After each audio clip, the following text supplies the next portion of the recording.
ਆਪ ਸਭ ਜੀ ਦਾ ਸਵਾਗਤ ਹੈ। ਅਸੀਂ ਕਰੋਨਾ ਵਾਇਰਸ ਮਹਾਮਾਰੀ ਦੇ ਦੌਰ ਵਿੱਚੋਂ ਨਿਕਲ ਰਹੇ ਹਾਂ। ਇਸ ਦੌਰ ਨਾਲ ਜੁੜੇ ਹੋਏ ਬਹੁਤ ਸਾਰੇ ਮਸਲੇ ਨੇ, ਜਿਨ੍ਹਾਂ ਵਿੱਚੋਂ ਇੱਕ ਮਸਲਾ ਜੋ ਹਰ ਜੀ ਨੇ ਆਪਣੇ ਪੱਧਰ ਉੱਤੇ ਹੰਡਾਇਆ ਹੈ, ਉਹ ਹੈ ਇਕੱਲਤਾ ਦਾ।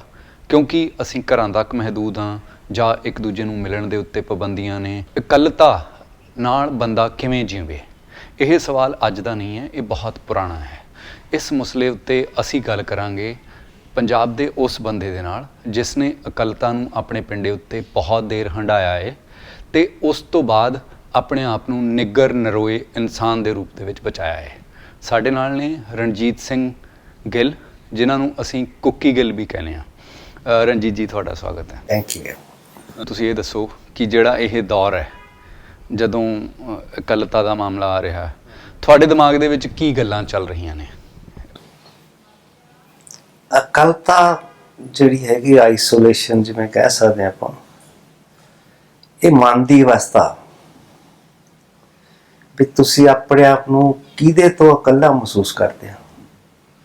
ਕਿ ਕੀ ਤੁਸੀਂ ਲੋਕਾਂ ਅੱਗੇ ਜਿਹੜਾ ਵੱਡਾ ਸਵਾਲ ਆ ਉਹ ਸੋਚਦੇ ਆ ਵੀ ਸਾਨੂੰ ਜੌਬ ਤੋਂ ਪਰੇ ਕਰ ਲਿਆ, ਨਹੀਂ ਜਾ ਸਕਦੇ, ਅਸੀਂ ਘਰ ਵਿੱਚ ਮਹਿਫੂਜ਼ ਹਾਂ, ਜਾਂ ਅਸੀਂ ਆਪਣਾ ਖੁੱਲ੍ਹ ਕੇ ਕਿਤੇ ਵਿਚਰ ਨਹੀਂ ਸਕਦੇ, ਵਿਆਹ ਸ਼ਾਦੀਆਂ 'ਤੇ ਨਹੀਂ ਜਾ ਸਕਦੇ, ਕਿਸੇ ਆਪਣਾ ਵਿਯੋਗ 'ਚ ਜਾਂ ਕਿਸੇ ਦੀ ਦੁੱਖ ਤਕਲੀਫ 'ਚ ਨਹੀਂ ਜਾ ਸਕਦੇ। ਉਹਨੂੰ ਉਹ ਆਪਣੀ ਇੱਕ ਬੜੀ ਐਕਸਟ੍ਰੀਮ ਆਈਸੋਲੇਸ਼ਨ ਮੰਨਦੇ ਆ, ਜਿਹਦੇ ਕਰਕੇ ਆਪਣੇ ਆਪ ਨੂੰ ਬੇਬਸ ਜਿਹਾ ਦਰਸਾ ਰਹੇ ਆ, ਜਦ ਕਿ ਇੱਦਾਂ ਦੀ ਕੋਈ ਨਹੀਂ ਹੋਣਾ ਚਾਹੀਦਾ। ਇਹ ਇੱਕ ਤੁਹਾਡੀ ਮਾਨਸਿਕ ਸਥਿਰਤਾ ਦਾ ਸਵਾਲ ਆ। ਅੱਜ ਕੱਲ੍ਹ ਤੁਸੀਂ ਘਰਾਂ 'ਚ ਰਹਿੰਦੇ ਆ, ਤੁਹਾਡੇ ਕੋਲੇ ਸਾਰੀਆਂ ਸੁਵਿਧਾਵਾਂ ਨੇ ਜਿਸ ਨਾਲ ਤੁਸੀਂ ਬਾਹਰਲੀ ਦੁਨੀਆ ਨਾਲ ਸਹਿਜੇ ਹੀ ਸੰਪਰਕ 'ਚ ਰਹਿ ਸਕਦੇ ਹੋ। ਰਣਜੀਤ, ਇੱਕ ਗੱਲ ਇਹ ਹੈ ਕਿ ਜਦੋਂ ਆਪਾਂ ਕਹਿੰਦੇ ਹਾਂ ਕਿ ਵੀ ਇਹ ਮਾਨਸਿਕ ਅਵਸਥਾ ਦੀ ਹਾਲਤ ਹੈ, ਉਹ ਤਾਂ ਠੀਕ ਹੈ, ਪਰ ਇਹ ਗੱਲ ਹੈ ਕਿ ਵੀ ਮਨੁੱਖ ਉਦਾਸ ਹੁੰਦਾ ਹੈ, ਇਕੱਲਾ ਮਹਿਸੂਸ ਕਰਦਾ ਹੈ, ਅਤੇ ਉਹਦੇ ਕਾਰਨ ਉਦਾਸੀ ਹੋਰ ਵੱਧਦੀ ਹੈ, ਇੱਕ ਤਰੀਕੇ ਦੀ ਦਿਲਗੀਰੀ ਆਉਂਦੀ ਹੈ। ਅਤੇ ਅਸੀਂ ਦੇਖਿਆ ਕਿ ਵੀ ਇਹ ਕਈ ਕਿਸਮ ਦੇ ਜਿਹੜੇ ਮਾਨਸਿਕ ਰੋਗਾਂ ਦੇ ਵਿੱਚ ਵੀ ਉਹ ਹੁੰਦਾ। ਅਤੇ ਆਪਾਂ ਜੇ ਵਿਅਕਤੀਗਤ ਤੌਰ ਦੇ ਉੱਤੇ ਦੇਖਣਾ ਹੋਵੇ ਤਾਂ ਤੁਸੀਂ ਆਪਣੀ ਜ਼ਿੰਦਗੀ ਦੇ ਵਿੱਚ ਬਹੁਤ ਲੰਬਾ ਸਮਾਂ ਜਿਹੜਾ ਹੈਗਾ ਉਹ ਜੇਲ੍ਹ ਦੇ ਵਿੱਚ, ਖਾਸ ਤੌਰ ਦੇ ਉੱਤੇ ਸੋਲਿਟਰੀ ਕਨਫਾਈਨਮੈਂਟ ਦੇ ਵਿੱਚ ਗੁਜ਼ਾਰਿਆ। ਮੈਨੂੰ ਇਹ ਦੱਸੋ ਕਿ ਵੀ ਉਸ ਦੌਰ ਦੇ ਵਿੱਚ ਅਮਰੀਕਾ ਤੋਂ ਬਾਅਦ ਇੰਡੀਆ ਦੇ ਵਿੱਚ ਤਿਹਾੜ ਜੇਲ੍ਹ ਦੇ ਵਿੱਚ ਤੁਸੀਂ ਰਹੇ। ਉਸ ਦੌਰ ਦੇ ਵਿੱਚ ਕੀ ਚੀਜ਼ ਸੀ ਜੋ ਤੁਹਾਨੂੰ ਕਾਇਮ ਰੱਖਦੀ ਸੀ? ਕੀ ਚੀਜ਼ ਸੀ ਜਿਹੜੀ ਤੁਹਾਨੂੰ ਕਹਿੰਦੀ ਸੀਗੀ ਕਿ ਜਿਹੜਾ ਸਰੀਰ ਹੈ ਉਹਦਾ ਧਿਆਨ ਰੱਖਣਾ ਹੈ ਅਤੇ ਤਾਂ ਕਿ ਸਭ ਕੁਛ ਅੱਗੇ ਚੱਲਦਾ ਰਹੇ? ਜਿਹੜੀ ਸਾਰਿਆਂ ਨਾਲੋਂ ਵੱਡੀ ਤਾਕਤ ਸੀ ਨਾ, ਜਾਂ ਇੱਕ ਮੋਟੀਵੇਸ਼ਨ ਸੀ ਆਪਣੇ ਆਪ ਨੂੰ ਸਥਿਰ ਰੱਖਣ ਲਈ, ਕਿਉਂਕਿ ਜਦੋਂ ਤੁਸੀਂ ਕਿਸੇ ਜੇਲ੍ਹ 'ਚ ਚਲੇ ਜਾਂਦੇ ਹੋ ਨਾ, ਖਾਸ ਕਰਕੇ ਅਮਰੀਕਨ ਪ੍ਰਿਜ਼ਨ 'ਚ, ਤੁਹਾਡੇ ਮਗਰ ਨਿਊਮਰਸ ਅਨੇਕਾਂ ਹੀ ਦਰਵਾਜ਼ੇ ਠਾਠਾ ਵੱਜਦੇ ਆ ਤੁਹਾਡੇ ਮਗਰ, ਤੁਹਾਨੂੰ ਅਹਿਸਾਸ ਕਰਾਉਣ ਲਈ ਵੀ ਤੁਸੀਂ ਹੁਣ ਇੱਕ ਅਜਿਹੇ ਪਿੰਜਰੇ 'ਚ ਆ ਗਏ ਜਿੱਥੇ ਕੋਈ ਹਵਾ ਹਾਰ ਜਾਂ ਕੁਛ ਨਹੀਂ ਹੈ। ਵੀ ਤੁਸੀਂ ਇੱਕ ਤਰ੍ਹਾਂ ਨਾਲ ਜ਼ਿੰਦਗੀ 'ਚੋਂ ਆਪਣੇ ਆਪ ਨੂੰ ਸੰਕੋਚ ਹੀ ਲਓ, ਇੱਥੇ ਹੀ ਰਹਿ ਗਏ ਹੋ ਤੁਸੀਂ। ਉਦੋਂ ਤੁਹਾਡੇ ਅੱਗੇ ਇੱਕ ਤਾਂ ਡਰ ਹੁੰਦਾ ਕਨਫਾਈਨਮੈਂਟ ਦਾ, ਵੀ ਤੁਸੀਂ ਕਿਸ ਤਰ੍ਹਾਂ ਇਸ ਨੂੰ ਹੈਂਡਲ ਕਰਨਾ। ਉਦੋਂ ਵੱਡਾ ਹੁੰਦਾ ਕਿ ਤੁਹਾਡੀ ਮਾਨਸਿਕਤਾ ਕਿੰਨੀ ਕੁ ਮਜ਼ਬੂਤ ਆ, ਜਿਹੜੀ ਇੱਦਾਂ ਦੇ ਜਿਹੜੀਆਂ ਦਵਾ ਨੇ ਉਹਨਾਂ ਨੂੰ ਕਿਸ ਤਰ੍ਹਾਂ ਸੋਚਦੀ ਆ, ਵਿਚਾਰਦੀ ਆ। ਤੀਜਾ ਵੱਡਾ ਹੈਗਾ ਕਿ ਕੀ ਤੁਸੀਂ ਆਪਣਾ 19 ਚਾਰ ਦੀਵਾਰੀ 'ਚ ਰਹਿ ਕੇ ਵੀ, ਚਾਰ ਕੰਧਾਂ 'ਚ, ਆਪਣਾ ਜਿਹੜਾ ਤੁਹਾਡੇ ਮਨ ਦਾ ਰੂਟੀਨ ਆ, ਕੀ ਉਹਨੂੰ ਤੁਸੀਂ, ਜੋ ਤੁਹਾਡਾ ਰੁਝੇਵਾਂ, ਕੀ ਉਹਨੂੰ ਤੁਸੀਂ ਸਥਿਰ ਰੱਖ ਸਕਦੇ ਹੋ? ਭਾਵੇਂ ਸੀਮਤ ਜਗ੍ਹਾ ਜੀ, ਸੀਮਤ ਦਰੀਏ ਨੇ, ਪਰ ਉਹਦੇ ਵਿੱਚ ਵੀ ਤੁਸੀਂ ਜਿਵੇਂ ਬਾਹਰ ਵਾਂਗੂ ਆਪਣੇ ਆਪ ਨੂੰ ਸੋਚਣਾ ਵੀ ਮੈਂ ਕੰਧਾਂ ਦੇ ਵਿਚਾਲੇ ਨਹੀਂ ਹੈਗਾ, ਮੇਰਾ ਮਨ ਤਾਂ ਬਾਹਰ ਆ ਜੀ, ਉਹ ਤੁਹਾਨੂੰ ਕਾਫੀ ਵੱਡੀ ਸ਼ਕਤੀ ਦਿੰਦੀ ਆ। ਇੱਕ ਤਾਂ ਆਪਣੇ ਰੁਝੇਵੇਂ ਨਹੀਂ ਛੱਡਣੇ, ਜੋ ਤੁਹਾਡੀ ਜ਼ਿੰਦਗੀ 'ਚ, ਜਿਵੇਂ ਤੁਸੀਂ ਉੱਠ ਕੇ ਤਿਆਰ ਹੁੰਦੇ ਆ, ਜੋ ਵੀ ਕਰਦੇ ਆ, ਐਕਸਰਸਾਈਜ਼ ਕਰਦੇ ਆ, ਪੜ੍ਹਦੇ ਆ, ਆਪਣੇ ਆਪ ਨੂੰ ਬੈੱਡ ਤੋਂ ਬਾਹਰ ਲਿਆਉਂਦੇ ਆ, ਉਹ ਤੁਸੀਂ ਕਰਦੇ ਹੀ ਰਹਿਣਾ। ਜਿਵੇਂ ਤੁਸੀਂ ਇੱਕ ਤੰਗ ਜਿਹੜੇ ਹੈਗੇ ਆ ਉਹ ਕਮਰੇ ਦੇ ਵਿੱਚ ਉੱਥੇ ਸੀਗੇ, ਤੁਸੀਂ ਮੈਨੂੰ ਦੱਸੋ ਕਿ ਕਿੱਡਾ ਕੁ ਕਮਰਾ ਸੀ ਤੇ ਉੱਥੇ ਤੁਸੀਂ ਇਹ ਸਾਰਾ ਜਿਹੜਾ ਸੀਗਾ ਆਪਣਾ ਰੋਜ਼ਾਨਾ ਦਾ ਜਿਹੜਾ ਉਹ ਸੀਗਾ ਉਹ ਕਿਵੇਂ ਸ਼ੁਰੂ ਕਰਦੇ ਸੀ? ਕਮਰਾ ਜਿਹੜਾ ਸੀਗਾ ਉਹ 8x10 ਦਾ ਸੀ। ਵਿੱਚ ਉਹਦੇ ਬੈੱਡ ਵੀ ਲੱਗੇ ਹੋਏ ਆ, ਅਲਮਾਰਾ ਵੀ ਹੈਗਾ, ਵਾਸ਼ਰੂਮ ਵੀ ਵਿੱਚ ਹੀ ਆ, ਜਿਹੜਾ ਹੈਗਾ ਟਾਇਲਟ ਤੁਹਾਡਾ, ਸਿੰਕ ਵੀ ਆ। ਉਹ ਕਾਫੀ ਸਪੇਸ ਤਾਂ ਉਹੀ ਘੇਰ ਜਾਂਦੇ ਆ। ਕੁੱਲ ਮਿਲਾ ਕੇ ਤੁਹਾਡੇ ਕੋਲੇ 2-4 ਕਦਮਾਂ ਦੀ ਥਾਂ ਬਚਦੀ ਆ ਲਿਟਰਲੀ, ਇੰਨਾ ਕਿ ਤੁਸੀਂ ਵਿੱਚ ਤੁਰ ਸਕਦੇ ਆ। ਉਹਦੇ ਵਿੱਚ ਹੀ ਮੈਂ ਵਾਕ ਕਰਦਾ ਸੀਗਾ ਆਪਣੇ ਰੂਟੀਨ ਲਈ, ਉੱਥੇ ਹੀ ਮੈਂ ਆਪਣੀ ਐਕਸਰਸਾਈਜ਼ ਕਰ ਲੈਂਦਾ ਸੀਗਾ। ਜਦੋਂ ਕਿਤੇ ਬਾਹਰ ਨਿਕਲਣ ਦਾ ਮੌਕਾ ਮਿਲਦਾ ਸੀ, ਨਹਾਉਣ ਜਾਣਾ ਜਾਂ ਕਰਨਾ ਜਾਂ ਉਹ ਤੁਹਾਨੂੰ ਮਿਲਦੀ ਸੀ, ਤਾਂ ਤੁਸੀਂ ਉਸ ਹਿਸਾਬ ਨਾਲ ਹੀ ਆਪਣੇ ਆਪ ਨੂੰ ਉਹਦੇ 'ਚ ਹੀ ਆਪਣੇ ਆਪ ਦਾ ਆਨੰਦ ਪੂਰਾ ਕਰ ਲੈਂਦੇ ਹੋ। ਇਸ ਆਪਣੇ ਮਨ ਨੂੰ ਸਮਝਾਉਣਾ ਹੀ ਨਹੀਂ, ਇਹ ਤੁਹਾਡੀ ਜਿਹੜੀ ਅਵਸਥਾ ਬਣਦੀ ਹੈਗੀ ਆ ਉਹ ਤੁਹਾਡੀ ਅੰਦਰੂਨੀ ਸ਼ਕਤੀ ਨੂੰ ਮਜ਼ਬੂਤ ਕਰਦੀ ਆ। ਜਿਹੜੀ ਤੁਹਾਡੇ ਅੰਦਰੋਂ ਜਿਹੜੇ ਡਰ ਨੇ ਕੰਧਾਂ ਦੇ ਜਾਂ ਕਨਫਾਈਨਮੈਂਟ ਦੇ, ਜਿਵੇਂ ਹੁਣ ਨੇ ਕਿ ਬਿਮਾਰੀ ਦਾ ਡਰ ਆ, ਬਾਹਰ ਨਹੀਂ ਜਾ ਸਕਦੇ, ਉਹਦਾ ਘਬਰਾਹਟ ਆ ਵੀ ਕਿਉਂ ਨਹੀਂ ਜਾ ਸਕਦੇ, ਇਹ ਜਿਹੜੀਆਂ ਮਨ ਦੀਆਂ ਘਬਰਾਹਟਾਂ ਨੇ, ਇਹਨਾਂ ਤੇ ਕਾਬੂ ਪਾਉਣਾ ਇੱਕ ਸਾਰਿਆਂ ਨਾਲੋਂ ਵੱਡਾ ਮਤਲਬ ਕਿ ਮਨੁੱਖ ਲਈ ਇੱਕ ਕਾਰਜ ਬਣ ਜਾਂਦਾ। ਜਿਹੜਾ ਇਹ ਕਾਰਜ ਸੀਗਾ ਉਹ ਤੁਹਾਡੇ ਲਈ ਕਿਵੇਂ ਨੇਪਰੇ ਚੜ੍ਹਦਾ ਸੀ? ਕੀ ਸੋਚ ਆਉਂਦੀ ਸੀਗੀ ਜਿਹਦੇ ਨਾਲ ਤੁਸੀਂ ਮੁੜ ਕੇ ਤੁਹਾਡਾ ਆਪਣਾ ਸੰਵਾਦ ਹੁੰਦਾ ਸੀ ਕਿ ਇਹ ਗੱਲ ਇੰਜ ਨਹੀਂ ਇੰਜ ਹੋਣੀ ਚਾਹੀਦੀ ਹੈ? ਤੁਸੀਂ ਇੱਕ ਨਾ ਜੇਲ੍ਹ 'ਚ ਜਿਹੜਾ ਹੁੰਦਾ ਇੱਕ ਸੈੱਟ ਰੂਟੀਨ ਹੁੰਦਾ, ਜਿਹੜਾ ਜੇਲ੍ਹ ਵਾਲੇ ਨਿਰਧਾਰਿਤ ਕਰਦੇ ਹੋ, ਤੁਸੀਂ ਨਹੀਂ ਕਰ ਸਕਦੇ। ਉਹ ਉਸੇ ਤਰ੍ਹਾਂ ਦੀ ਹੋਈ ਰੋਜ਼ ਰੂਪ ਰੇਖਾ ਉਚਰੀ ਜਾਣੀ ਆ। ਸੇਮ ਟਾਈਮ ਤੇ ਤੁਹਾਡੀਆਂ ਗਿਣਤੀਆਂ ਹੋਣੀਆਂ ਨੇ, ਸੇਮ ਟਾਈਮ ਤੇ ਤੁਹਾਨੂੰ ਰੋਟੀ ਮਿਲਣੀ ਆ, ਸੇਮ ਟਾਈਮ ਤੇ ਤੁਹਾਡਾ ਨਹਾਉਣ ਦਾ ਹੈਗਾ। ਉਹ ਸਾਰਾ ਇੱਕ ਤਰਤੀਬ ਆ ਜਿਹੜੀ ਕਿ ਕਦੀ ਬਦਲਦੀ ਨਹੀਂ। ਉਸ ਤਰਤੀਬ ਨੂੰ ਤੁਸੀਂ ਆਪਣੇ ਆਪ ਤੇ ਹਾਵੀ ਨਹੀਂ ਹੋਣ ਦੇਣਾ। ਤੁਸੀਂ ਉਹਨੂੰ ਆਪਣੇ ਆਪ ਨੂੰ ਉਹਦੇ ਅਨੁਕੂਲ ਕਰ ਲੈਣਾ। ਜਿਹੜਾ ਵਿਚਾਲੇ ਵਿੱਥ ਆ, ਹਰ ਇੱਕ ਮੋਨੋਟੋਨੀ ਕਹਿ ਲਓ ਜਾਂ ਮੋਨੋਟੋਨਸ ਜਿਹੜਾ ਰੂਟੀਨ ਆ, ਜਿਹੜਾ ਕਿ ਇੱਕ ਉਹ ਤਰਤੀਬ ਬਣੀ ਹੋਈ ਆ, ਉਹਦੇ ਤੋਂ ਥੱਲੇ ਦੱਬਣਾ ਨਹੀਂਗਾ। ਜਿਹੜੀ ਤਰਤੀਬ ਇੱਕ ਤਾਂ ਜੇਲ੍ਹ ਵਾਲਿਆਂ ਨੇ ਤੈਅ ਕੀਤੀ ਹੋਈ ਆ, ਇੱਕ ਤਰਤੀਬ ਤੁਸੀਂ ਆਪਣੇ ਆਪ ਨੂੰ ਨਿੱਗਰ ਨਰੋਆ ਰੱਖਣ ਲਈ ਆਪਣੇ ਲਈ ਕਾਇਮ ਕਰਨਾ, ਉਹ ਤਰਤੀਬ ਦੇ ਅੰਦਰ ਤਰਤੀਬ ਕਿਵੇਂ ਬਣਦੀ ਹੈ? ਤੁਸੀਂ ਉਹਨਾਂ ਲਾਈਨਾਂ ਦੇ ਵਿਚਾਲੇ, ਉਹਨਾਂ ਲੀਕਾਂ ਦੇ ਵਿਚਾਲੇ ਤੁਸੀਂ ਇੱਕ ਆਪਣੀ ਲੀਕ ਖਿੱਚ ਲੈਂਦੇ ਹੋ ਜੀ ਕਿ ਮੈਂ ਤਾਂ ਐਂ ਹੀ ਕਰਨਾ, ਤਾਂ ਕਿ ਮੈਨੂੰ ਇਹ ਨਾ ਲੱਗੇ ਕਿ ਮੈਂ ਕਿਸੇ ਪਿੰਜਰੇ ਥੱਲੇ ਹਾਂ। ਆਹ ਚੀਜ਼ ਹੀ ਤੁਹਾਡੀ ਸਾਰਿਆਂ ਨਾਲੋਂ ਵੱਡੀ ਪਰਖ ਦੀ ਘੜੀ ਹੁੰਦੀ ਆ। ਲੋਕੀ ਡਿਪਰੈਸ਼ਨ 'ਚ ਚਲੇ ਜਾਂਦੇ ਆ, ਬੇਬਸੀ ਚਲੇ ਜਾਂਦੇ ਆ, ਜਿਵੇਂ ਹੁਣ ਆਪਾਂ ਸੁਣ ਰਹੇ ਆ ਵੀ ਮੈਂਟਲ ਸਿਕਨੈਸ ਹੋ ਗਈ ਲੋਕਾਂ ਨੂੰ ਜਾਂ ਕਿਵੇਂ ਹੈਗਾ। ਉਹ ਉੱਥੇ ਤਾਂ ਕੁਝ ਵੀ ਨਹੀਂਗਾ, ਕੋਈ ਟੀਵੀ ਨਹੀਂ, ਕੋਈ ਫੋਨ ਨਹੀਂ, ਕੋਈ ਕੁਛ ਨਹੀਂਗਾ। ਹਾਂ, ਕਿਤਾਬਾਂ ਜ਼ਰੂਰ ਹੈਗੀਆਂ ਨੇ, ਅਖਬਾਰ ਨੇ। ਤੁਸੀਂ ਫਿਰ ਇਨ ਬਿਟਵੀਨ ਦਾ ਲਾਈਨਸ, ਜਿਹੜੀਆਂ ਲੀਕਾਂ ਤੈਅ ਹੋਈਆਂ ਨੇ, ਉਹਨਾਂ ਦੇ ਵਿਚਾਲੇ ਆਪਣੀ ਜ਼ਿੰਦਗੀ ਨੂੰ ਇੱਕ ਤਰ੍ਹਾਂ ਨਾਲ ਪੂਰਾ ਆਪਣੇ ਜਜ਼ਬਾਤਾਂ ਨਾਲ, ਇੱਕ ਆਪਣੀ ਤੁਸੀਂ ਆਪਣੀ ਸਵੈ ਇੱਛਾ ਨਾਲ ਉਹਨੂੰ ਤੁਸੀਂ ਆਪਣੇ ਉਸ ਅਨੁਸਾਰ ਤੁਸੀਂ ਚਲਾਉਣ ਲੱਗ ਜਾਂਦੇ ਆ। ਜੀ ਤੁਸੀਂ ਇੱਕ ਜਿਹੜੀ ਚੱਲਦੀ ਮੁਹਿੰਮ ਦੇ ਵਿੱਚੋਂ ਜੇਲ੍ਹ ਦੇ ਵਿੱਚ ਗਏ ਤੇ ਤੁਸੀਂ ਅਖਬਾਰ ਦਾ ਜ਼ਿਕਰ ਕੀਤਾ ਤੇ ਮੈਨੂੰ ਯਾਦ ਆਇਆ ਕਿ ਮਿਆਂਮਾਰ ਦੀ ਜਿਹੜੀ ਪ੍ਰੈਜ਼ੀਡੈਂਟ ਇਸ ਵੇਲੇ ਕਨਫਾਈਨ ਕੀਤੀ ਹੋਈ ਹੈ ਜੇਲ੍ਹ ਦੇ ਵਿੱਚ, ਜਦੋਂ ਉਹ ਪਹਿਲਾਂ ਜੇਲ੍ਹ 'ਚ ਸੀਗੇ ਹੈ ਨਾ, ਤੇ ਉਹਨਾਂ ਨੇ ਇੱਕ ਥਾਂ ਦੇ ਉੱਤੇ ਲਿਖਿਆ ਕਿ ਸਵੇਰੇ ਉੱਠਣਾ, ਅਖਬਾਰ ਦੇ ਵਿੱਚ ਇਹ ਪੜ੍ਹਨਾ ਕਿ ਤੁਹਾਡਾ ਜਿਹੜਾ ਬਾਹਰ ਤੁਹਾਡੇ ਨਾਲ ਲੜਦਾ ਕੋਈ ਕਾਮਰੇਡ ਤੁਹਾਡਾ ਸ਼ਹੀਦ ਹੋ ਗਿਆ, ਉਹ ਤੋਂ ਬਾਅਦ ਉਹ ਅਖਬਾਰ ਨੂੰ ਤਹਿ ਲਾ ਕੇ ਰੱਖਣਾ, ਫਿਰ ਕਸਰਤ ਕਰਨੀ, ਫਿਰ ਖਾਣਾ ਖਾਣਾ, ਤਾਂ ਕਿ ਤੁਸੀਂ ਬਾਹਰ ਜਾ ਕੇ ਮੁੜ ਕੇ ਉਸੇ ਦਾ ਇੱਕ ਹਿੱਸਾ ਬਣ ਸਕੋ। ਸੋ ਉਹ ਤੁਸੀਂ ਮੈਨੂੰ ਦੱਸੋ ਕਿ ਤੁਹਾਡੇ ਨਾਲ ਇਹ ਕਿਵੇਂ ਵਾਪਰਦਾ ਸੀ, ਕਿਉਂਕਿ ਅਖਬਾਰ ਤਾਂ ਤੁਸੀਂ ਪੜ੍ਹਦੇ ਸੀ। ਹਾਂ, ਮੈਂ ਕਈ ਅਖਬਾਰ ਪੜ੍ਹਦਾ ਸੀ। ਤੁਸੀਂ ਅੱਡ-ਅੱਡ ਸਟੋਰੀਜ਼ ਪੜ੍ਹਦੇ ਹੈਗੇ ਆ ਅਖਬਾਰ 'ਚ ਹੀ। ਮੈਂ ਜਦੋਂ ਨੈਲਸਨ ਮੰਡੇਲਾ ਬਾਹਰ ਆਇਆ 90s ਦੇ ਵਿੱਚ, ਉਹਨੇ 13 ਸਾਲ ਤਾਂ ਬਾਮਸ਼ੱਕਤ ਸਜ਼ਾ ਕੱਟੀ ਆ, ਪੱਥਰ ਤੋੜ ਕੇ। ਉਸ ਤੋਂ ਬਾਅਦ ਉਹਨੂੰ ਬਾਹਰ ਲਿਆਏ ਸੀ, ਬਾਹਰ ਲਿਆ ਕੇ ਕਿਤੇ ਹੋਰ ਥਾਂ ਤੇ ਉਹਨੂੰ ਕੈਦ ਕਰ ਲਿਆ ਸੀ। ਜਦੋਂ ਉੱਥੇ ਫਿਰ ਕਿੰਨੇ ਸਾਲ ਇਹਨਾਂ ਦੀ ਗੱਲ ਚੱਲਦੀ ਰਹੀ, 27 ਸਾਲ ਬਾਅਦ ਉਹ ਰਿਹਾ ਹੋਇਆ ਸੀ। ਜੀ ਤਾਂ ਉਹਨੂੰ ਪੁੱਛਿਆ ਵੀ ਜਦੋਂ ਤੁਸੀਂ ਰੋਬਨ ਆਇਲੈਂਡ ਦੇ ਵਿੱਚ ਸੀਗੇ, ਬਹੁਤ ਮਾੜੀ ਜੇਲ੍ਹ ਆ ਸਾਊਥ ਅਫਰੀਕਾ 'ਚ, ਹੁਣ ਤਾਂ ਮਿਊਜ਼ੀਅਮ ਆ ਉਹ, ਜਿਵੇਂ ਆਪਣੇ ਅੰਡੇਮਾਨ ਨਿਕੋਬਾਰ ਆ। ਉਹ ਕਹਿੰਦਾ ਵੀ ਮੈਂ ਆਪਣੇ ਆਪ ਨੂੰ ਕਦੀ 4 ਕੰਧਾਂ ਤੱਕ ਸੀਮਿਤ ਹੀ ਨਹੀਂ ਰੱਖਿਆ, ਮੇਰਾ ਮਨ ਤਾਂ ਹਮੇਸ਼ਾ ਇਹਨਾਂ ਕੰਧਾਂ ਤੋਂ ਪਰੇ ਰਿਹਾ। ਇਸ ਚੀਜ਼ ਨੇ ਮੈਨੂੰ ਥੱਕਣ ਨਹੀਂ ਦਿੱਤਾ, ਮੇਰੇ ਮਨ ਨੂੰ ਜਿਹੜਾ ਸੀਗਾ ਮੁਰਝਾਉਣ ਨਹੀਂ ਦਿੱਤਾ, ਮੈਨੂੰ ਆਪਣੇ ਆਪ ਤੋਂ ਅਕਾਉਣ ਨਹੀਂ ਦਿੱਤਾ। ਉਹ ਮੈਂ ਚੀਜ਼ ਅੱਜ ਵੀ ਲਿਖ ਕੇ ਰੱਖੀ ਹੋਈ ਹੈ ਜੀ। ਉਹ ਚੀਜ਼ ਤੁਹਾਨੂੰ, ਕਿਉਂਕਿ ਜਿਹੜੇ ਅੱਡ ਅੱਡ ਬਿਜ਼ਨਸ ਹੁੰਦੇ ਨੇ ਆਫ, ਮਤਲਬ ਕਿ ਤੁਸੀਂ ਕਹੋ ਜਿਨ੍ਹਾਂ ਨੂੰ ਬਾਅਦ ਚ ਗਲੋਰੀਫਾਈ ਕੀਤਾ ਜਾਂਦਾ, ਨੈਚੁਰਲੀ ਉਹਨਾਂ ਦੀਆਂ ਥਾਟਸ ਆਮ ਬੰਦੇ ਨਾਲ ਅਲੱਗਾ ਹੁੰਦੀਆਂ ਜੀ। ਜਿਵੇਂ ਵਾਕਲਾਵ ਹਾਵਲ ਸੀਗਾ, ਚੈੱਕ ਰਿਪਬਲਿਕ ਦੇ ਪ੍ਰੈਜ਼ੀਡੈਂਟ ਵੀ ਰਹੇ ਆ, ਉਹ ਵੀ ਪ੍ਰਿਜ਼ਨ ਚ ਰਹੇ ਸੀ ਕਮਿਊਨਿਜ਼ਮ ਦੇ, ਕਮਿਊਨਿਸਟਾਂ ਦੇ ਰਾਜ ਵੇਲੇ। ਉਹਨੇ ਆਪਣਾ ਸਮਾਂ ਚਿੱਠੀਆਂ ਲਿਖਣੀਆਂ ਸ਼ੁਰੂ ਕੀਤੀਆਂ, ਥਾਟਸ ਬਾਹਰ ਭੇਜਣੀਆਂ ਸ਼ੁਰੂ ਕੀਤੀਆਂ।